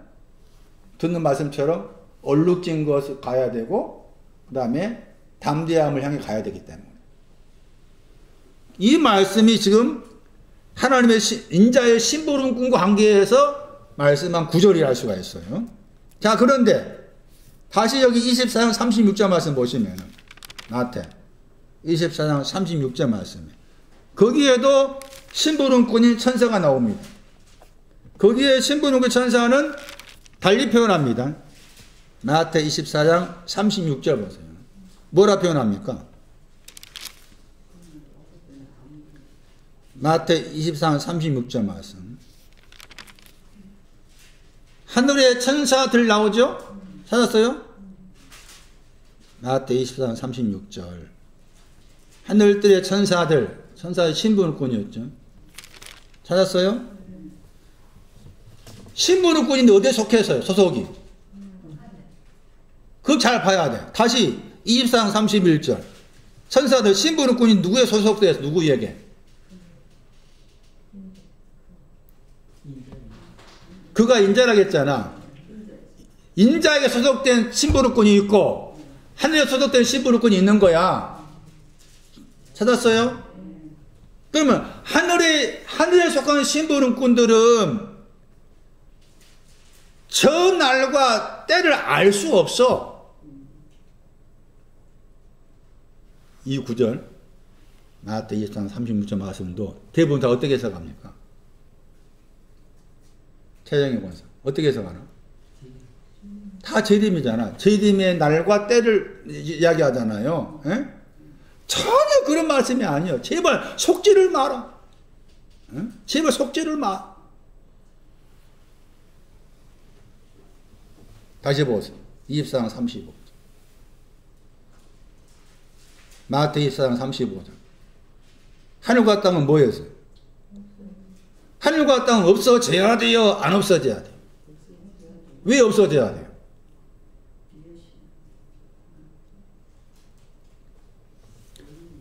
하늘과 땅은 의인이야. 하늘과 땅은 의인을 가리켜. 창세기 1장 1절이잖아. 하늘과 땅은 의인이라고. 창세기 1장 1절에 하늘과 땅은 의인을 가리켜. 그 의인은 없어져야 돼. 그런데 없어져야 되는데 그 의인한테 한 말씀이 있어. 그게 내 말씀이다. 그 말. 마태 24장 35절에.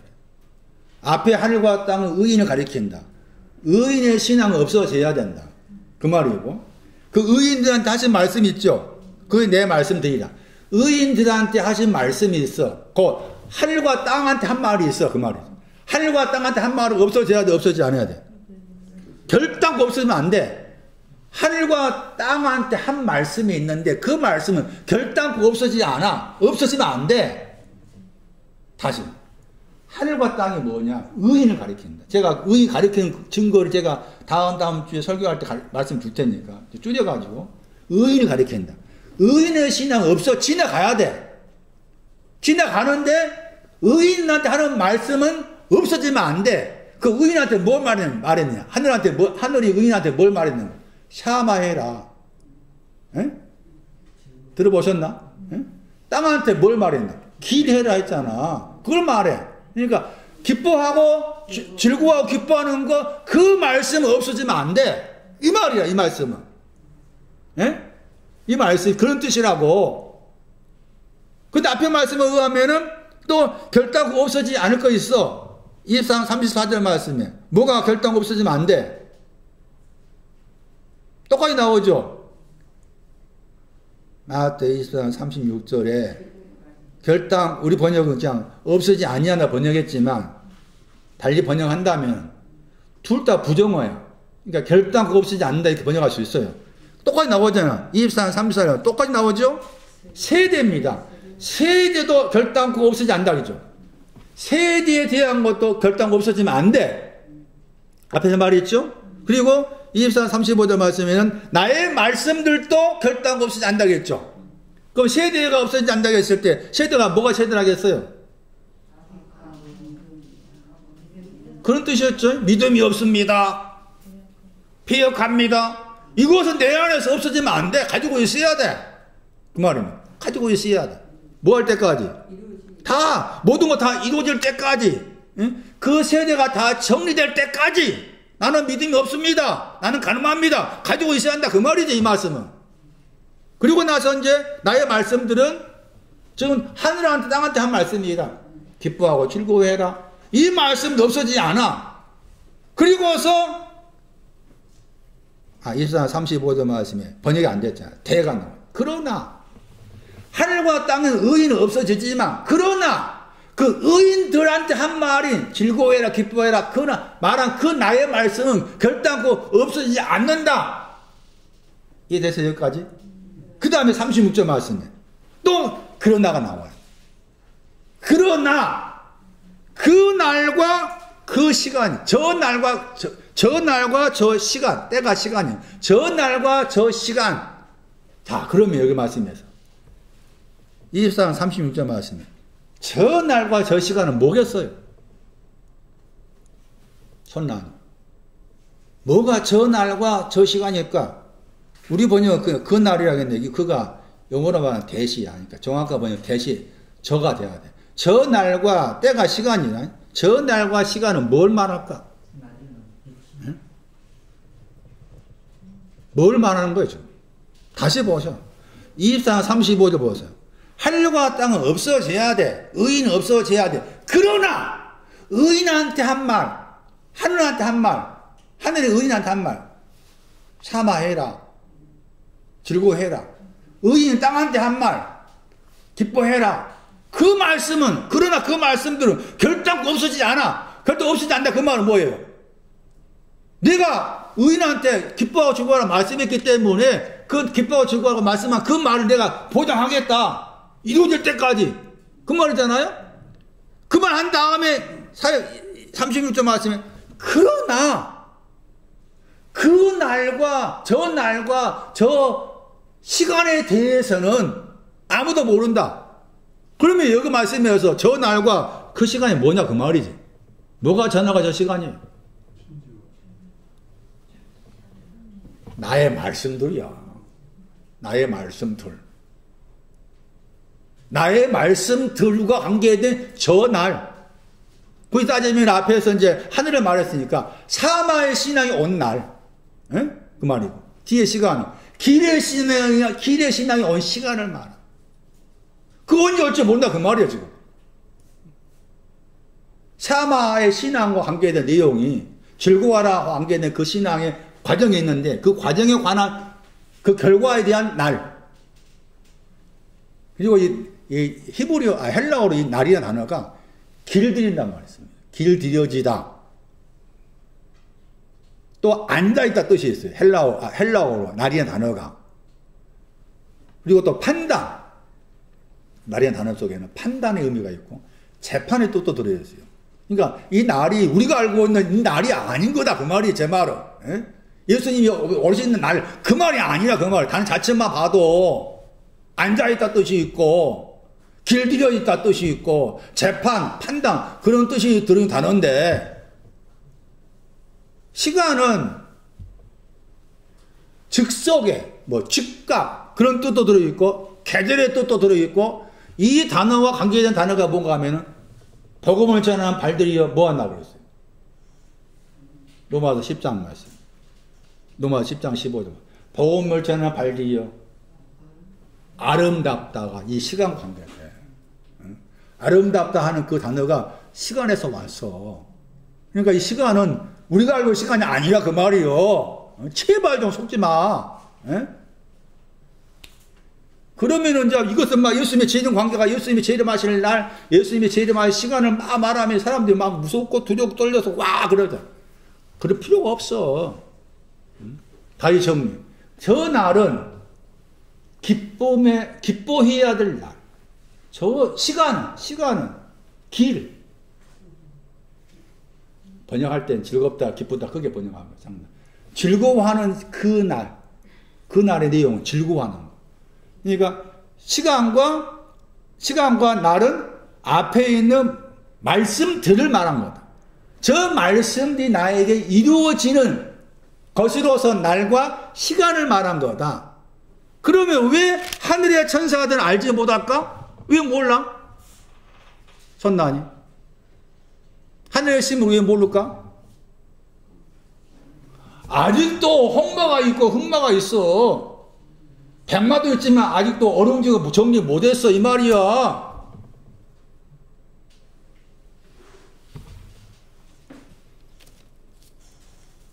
넓게 생각하면 건장한 신앙이 오지 않는 것은 하늘의 천사 건장한 신앙이 오지 않는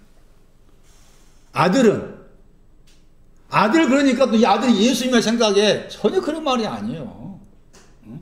개 나온 신앙, 개 나오. 아이로 태어난 신앙을 가리켜 아들을 말. 히브리에서 2장에 나오죠. 오늘 내가 너를 낳았다 할 때 그 개 나오야. 히브리 1장 5절에. 그러니까 이 아들은 예수님을 아들로 해석할 수가 있는 것도 있지만 개 나온 신앙을 가리킨다. 아기로 태어난 신앙을 가리킨다. 그런데 이 구절을 가지고 보면은 더 이해하기가 쉬워요.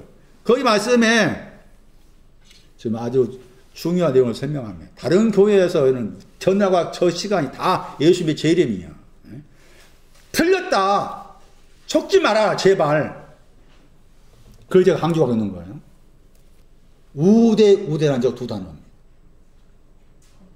아니다 더하기 대의 합성어입니다. 저 나오죠? 잘 봐봐. 밑에 작은 글씨에. 찾았나? 앞에 우대가 나오죠. 하늘의 천사들도 아니다. 뒤에 아들도 아니다 할 때 우대잖아요. 찾았어요? 두 번 나오지. 두 번 나오죠. 저게 이미 6장 26절에 나왔어요. 그러니까 6장 26절 들여다봐야 돼. 하늘의 천사들이 아니다, 아들도 아니다 했을 때 저 내용이 뭔지를 우대라는 저 단어가 나와 있는 6장 26절 가서 다시 해석할 필요가 있는 거예요. 6장 26절 보세요.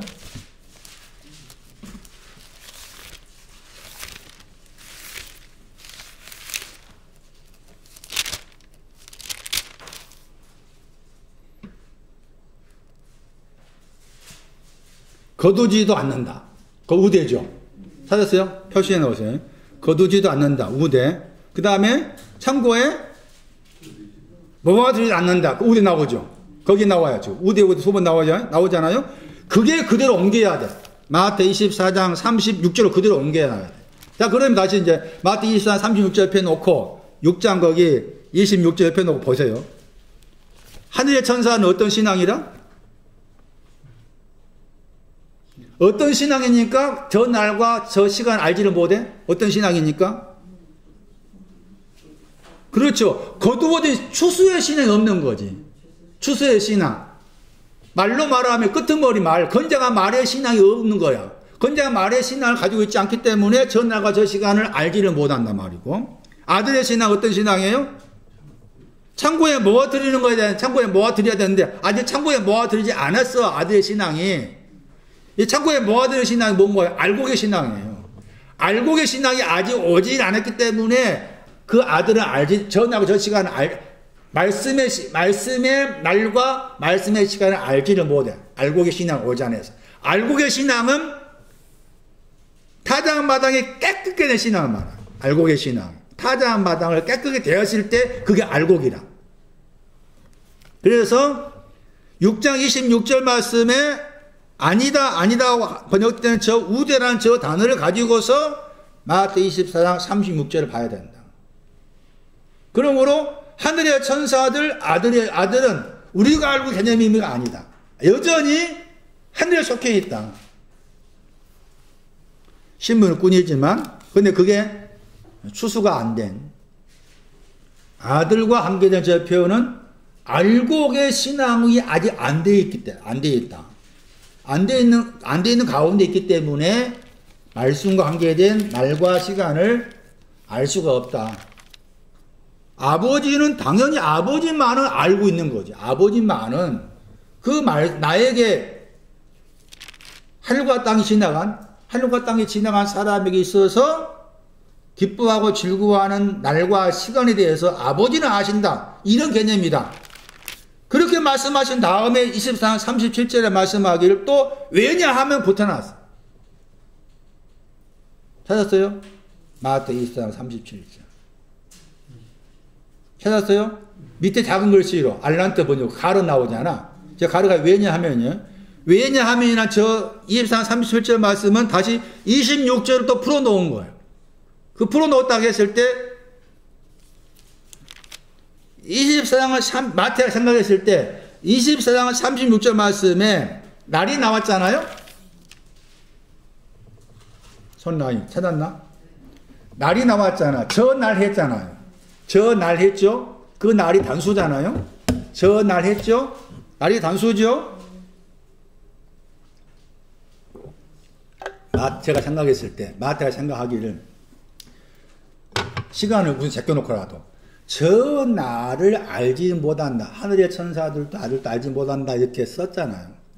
그 썼는데 이 말씀을 받은 수신자들이 저 날에 대해서 오해를 할 수 있지 않을까 싶어서 날에 대해서 다시 풀어놓은 거예요. 그게 24장 37절 말씀입니다. 그러면서 노아의 날들이 나온 거예요. 때가 아니고 날들이. 노아의 날들 같다겠죠. 왜냐하면 노아의 날들 같다. 그 노아의 날들 같다 하는 것이 24장 36절 말씀에 날과 시간을 말한 거예요. 날과 시간이 노아의 날들 같다 하면서 노아의 홍수를 사건을 가지고 온 거예요. 그러면서 그 노아의 홍수의 사건을 인자가 뭐 한 거였어요? 인자가 임한 것을 노아의 홍수 관계에서 마태가 풀어놓은 겁니다. 자, 그러면은 노아의 날들 그랬을 때 노아의 날들 인자가 임하신 관계의 노아의 날들은 세 가지예요. 거기에 세 가지. 하나는 먹고 마시고 장가들고 시집간 것이 한 날이고, 두 번째는 홍수가 난 것이고, 세 번째는 방주에 들어간 것. 이게 날들과 관계된 의미라. 그러면은 방주로 들어가려면은 어떤 과정을 거쳐야 되는가 하면은 먹고 마시고 장가 들고 그거 가야 돼. 우리가 생각했을 때 먹고 마시고 장가 들고 하니까 그냥 그것도 우리가 생각이야. 막 많이 먹고 많이 마시고 그냥 장가도 시집 갔다. 성경 그렇게 말하고 있잖아. 방주로 들어가는 과정을 말해. 방주로 들어가는 과정. 그러니까 앞에 말씀에서 24장 거기 36절 말씀에 저 날은 37조로 생각한다면은 방주로 들어간 날을 말해. 방주로 들어간 날하고 관계돼. 그러면은 방주로 들어가려면은 먼저는 뭐 해야 되는가 하면은 먹고 마시고 장가 가야 돼. 목사님 그 말이 뭡니까? 먹고 마시는 것이 주님의 육체를 먹고 주의 피를 마시는 거야. 그게 요한복음 6장에 나와. 이 두 단어가 그 똑같이 나와 있어. 요한복음 6장 54절 말씀에. 주님의 육체를 먹고 주의 피를 마시는 것이 먹고 마시는 거예요. 그 주의 육체를 먹고 마시면은 뭐가 됩니까? 결혼하는 거예요. 그러니까 장가 들었다 시집 갔다 말이 결혼, 아까쯤에 마태 22장 말씀에 결혼식에 애복 입은 거야. 따지면 결혼식에 들어간 거야. 결혼잔치에. 결혼잔치 누가 들어갔어요? 애복 입은 사람 들어갔잖아? 마태 25장 누가 들어갔어? 결혼잔치에. 지혜로운 사람 들어갔잖아. 지혜로운 처녀. 이과에 속해 여기에. 장가들었다 말 우리가 알고 장가들었다 말 아니고 이 단어의 명사가 결혼잔치야. 응? 결혼잔치에 갔어. 먹고 마셔야만 결혼잔치에 들어갔어. 그런데 결혼잔치에 갔는데 홍수를 이겨 못 이겨? 그 말이면 결혼잔치에 들어갔는데 홍수를 못 이겨. 홍수를 못 이겨서 홍수한테 당하잖아. 그런데 노아는 홍수를 이겨. 자, 이게 홍수가 등장한 거야. 그러면 이제 대부분이 일반적으로 노아의 홍수 그러면 그것도 항상 역사적 과거로 생각해. 역사적 과거 실제로 고고학자들이 노아의 홍수를 실제 일어난 사건을 말하잖아요. 근데 우리는 일반적으로 기독교 신자들이 노아의 홍수를 믿는다고 했을 때 실제로 일어난 사건을 믿으면 그 믿는 것이 아니요. 노아의 홍수는 신앙의 사건 관계의 홍수라. 그래서 여기서 다시 생각하기를, 그러면 홍수가 뭘 말하는지 알아야 되는데, 왜냐하면은 홍수와 관계에서 말씀을 지금 날들을 세 가지로 말한 거예요. 다시 정리하면은 먹고 마시고 결혼잔치. 그 다음에 그렇게 결혼잔치에 들어갔어도 홍수를 못 이긴다. 홍수를 이긴 사람은 방주에 들어간 노아다. 앞에 말씀에서 24, 36절 말씀에 저 날은 방주로 들어간 신앙과 관계해서 설명이 가능하다. 그런데 하늘의 천사들은 알지 못한다. 아들의 신앙도 아직 그 신앙이 없다 그 말이죠. 노아의 방주에 들어간 신앙이 없다 그 말이에요. 그러면 말씀드린 것처럼 홍수라고 했을 때 홍수가 뭐냐? 다시 보세요. 이제 창세기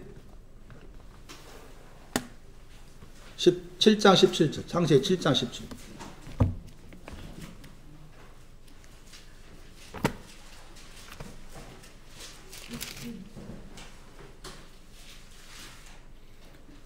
홍수가 나옵니다. 창세기 7장 17절 말씀. 홍수가 나옵니다. 그리고 거기에 방주가 나오죠. 18절 말씀. 방주가 나오죠? 찾았어요? 창세기 7장이에요. 홍수란 단어 보세요. 마불 그렇게 읽습니다. 홍수. 시편 29편을 봐야 됩니다. 반드시 지금 제가 말한 노아가 모세가 이 홍수의 사건을 기록했을 때 그 말은 역사적인 사건을 분명히 기록했다. 동시에 신앙적 의미의 홍수가 있다. 그러니까 신앙적 의미의 홍수를 해석해야 맞다. 그래서 시편 29편 가면은 홍수가 반드시 있어야 된다. 그러면 사실 말씀이 시편 29편 10절 보세요. 시편 29편 10절.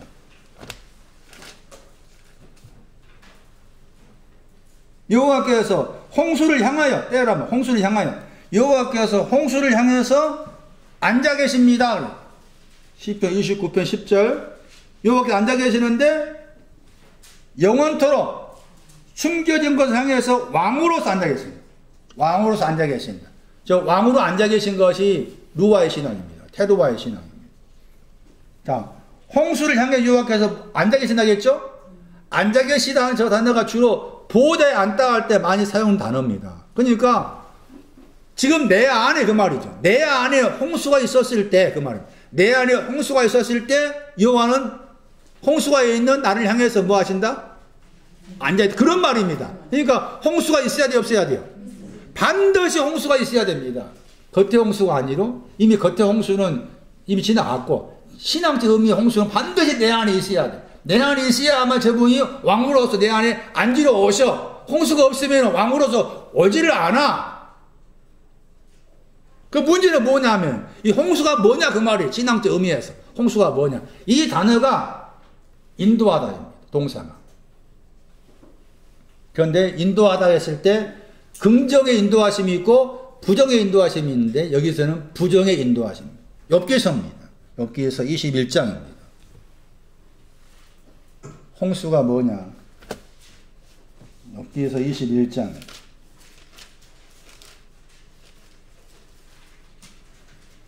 욥기서 21장 30절입니다. 악인은 멸망의 날을 향해서 그랬죠. 욥기서 21장 30절. 악인은 남겨져 가지고 멸망의 날을 기다림이 되고 멸망의 날을 앞에 멸망하고 뒤에 멸망 다르죠.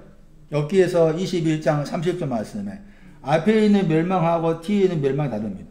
앞에 있는 멸망이라는 이 단어가 동사가 뭔가 하면 스가랴 3장 2절 말씀에 불에서 나온 거슬린 나무를 말합니다. 불에서 나온 거슬린 나무가 앞에 있는 멸망이고 뒤에 있는 멸망은 멸망 번역했지만 영어 번역 보시면 주로 진노, 분노 번역된 단어입니다. 우리가 90편 공부할 때 이미 나왔습니다. 90편 9절, 90편 11절입니다. 10편. 그 진노로 끌려가는 걸 말합니다. 이게 홍수입니다. 진노로 끌려가는 이 야발 단어입니다. 끌려나감이 되었다. 저 단어입니다. 이 단어가 홍수라는 단어의 동사입니다. 그러니까 홍수는 진노의 나를 향해서 끌려가는 거예요. 진노의 나를 향해서 끌려가다. 그런데 이 진노가 뭐였는가 하면은 잠언 14장 35절이었죠. 90편 말씀 공부할 때 사용된 구절입니다. 그 다른 한 구절은 욥기서 40장 11절입니다. 입맞추지 않아서 진노하다 그 말입니다. 홍수는 아들 되신 저분에게 입맞추지 않았기 때문에 진노하신 것이 홍수의 신앙적 의미예요.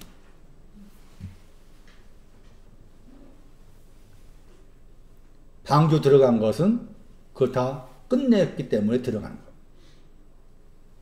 그래서 홍수와 관계에서도 신앙적 의미로 해석이 필요하다. 지나간 역사로 보면 안 된다.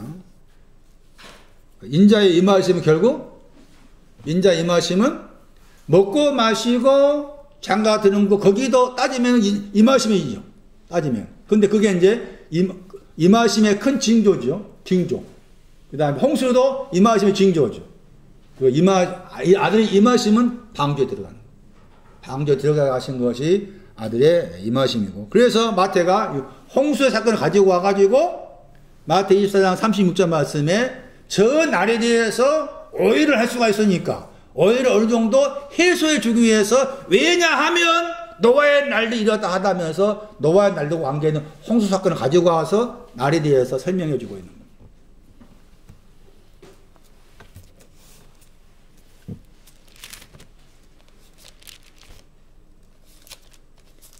마태 16장 27절.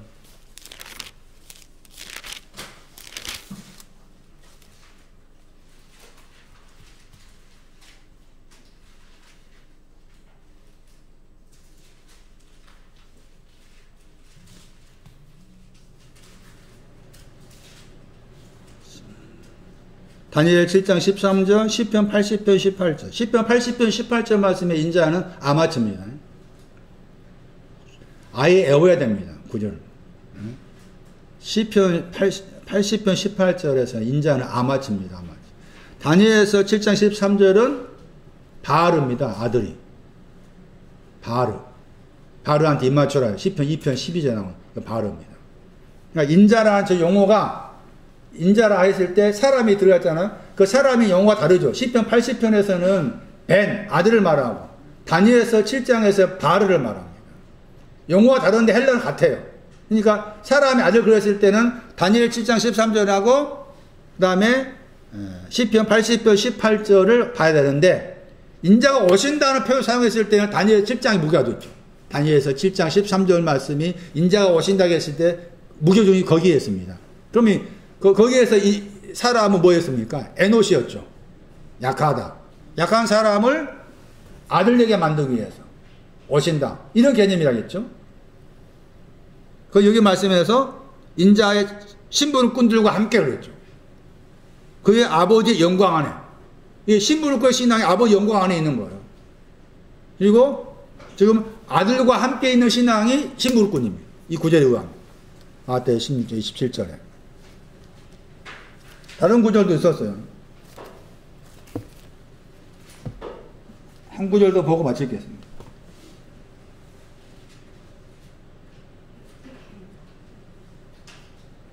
마태 18장 10절.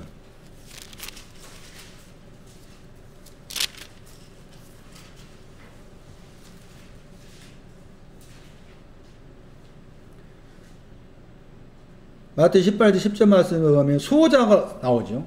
소자와 관계해서 저희가 소자입니다. 소자. 저희가 소자. 신부름꾼 나옵니다. 그러니까 이 신부름꾼이 천사의 신앙은 소자를 가지고 있는 거예요. 소자를 소유하고 있는 거죠. 항상 하나님의 아버지 얼굴을 보는 거죠. 하나님 얼굴 보는 것이 이게 신부름꾼의 신앙입니다. 18절 10절. 지금 내가 신부름꾼의 신앙이 왔을 때 지금 내가 이렇게 하고 있다. 그렇게 봐야 됩니다. 22장 30절.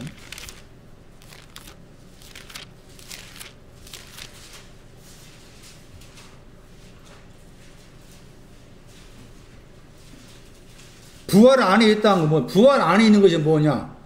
부활 안에 있는 것이 뭐냐? 장가가고 시집간 게 아니라겠죠. 부활 안에 있다는 것은 장가도 안 가고 시집도 안 간다겠죠. 그러니까 이 말에서도 문적으로 생각하죠.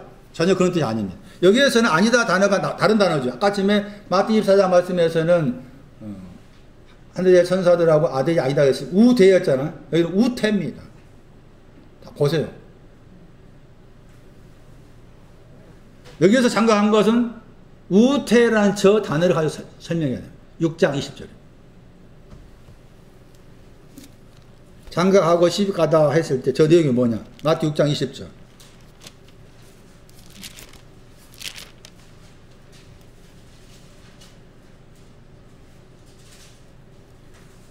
점도 아니고 동록도 아니다. 점한테 장가되지 않았다. 점과 관계에서. 동록과 관계를 말해요. 우태 나오죠? 마태 6장 20절에. 하늘 안에 보물을 쌓아둔 것. 하늘 안에 보물을 쌓아둔 관계를 말합니다. 장가도 아니했다 해서 장가 가는 것은 마태 6장 20절 말씀에 의하면 종과 관계되고 시집 가는 것은 동록과 관계되는데 그 종과 동록이 없다. 없는 곳이 하늘 안에 있는 보물이죠. 하늘 안에 보물이 있을 때 종과 동록이 없는 거예요. 그 앞에 이제 6장 19절 말씀에는 보물들을 땅 위에 쌓아두지 말라겠죠. 이 보물 그러니까 또 이것을 막 뭐로 해석합니까?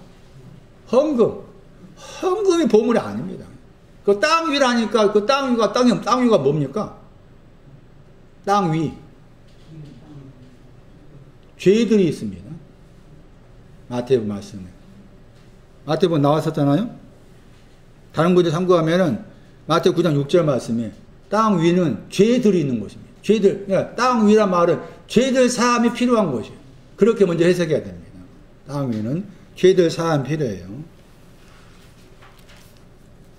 그래서 6장 마태 22장 30 말씀에 말씀하기를 장가도 아니가 시도 아니 같다. 그리고 나서 하신 말씀이 뭐라 했습니까? 하늘에 있는 뭐 같다 그랬어요? 부활이 뭔가 보세요. 부활이 뭐예요?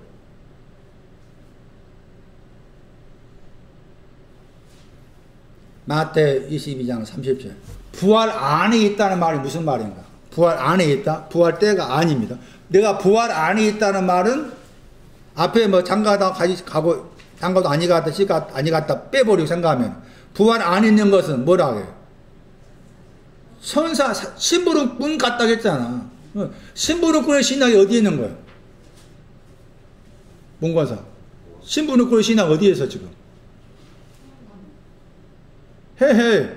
부활 안에 있는 거잖아. 다시 보세요. 부활 안에는 천사들 같다고 했잖아. 나 뭐 설명했죠. 다 떼버리라니까. 천사, 심부름꾼의 신앙이다. 그러면 부활 안에 있는 거예요. 부활 안에 있다는 말을 심부름꾼 같다. 심부름꾼의 신앙이 부활 안에 있는 거다. 그 말이지. 심부름꾼의 신앙이 부활 안에 있다. 에? 그 말이잖아, 지금. 그러면서 다시 부활을 말하죠. 아브라함 하나님, 이삭의 하나님, 야곱의 하나님. 그 내용 또 부활입니다. 그러니까 부활이라는 말은 그냥 예수님께서 죽으셨다 살아났다 그렇게 단편적으로 보면 안 된다 그 말이죠. 부활 안에 있는 것도 심부름꾼들의 신앙이 부활 안에 있는 거다.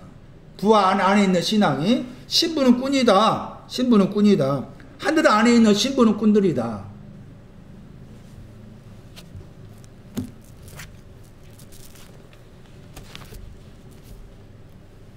신구약 성경 말씀에서 정리를 하고 마치면은 시편 103편 20절 말씀이 번역을 천선하고 번역했을 때 천사와 관계된 신앙의 내용을 설명한 중요한 구절.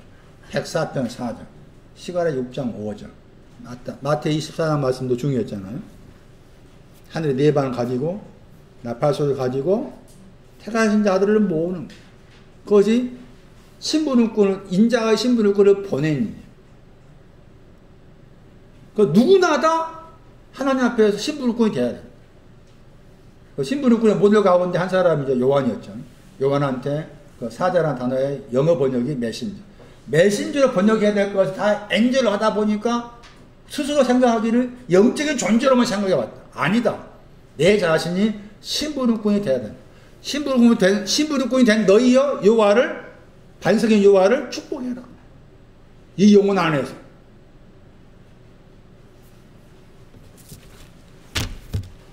다음 시간에 로마서 1장 1절 할 테니까 읽어보세요. 여기서 마치겠습니다.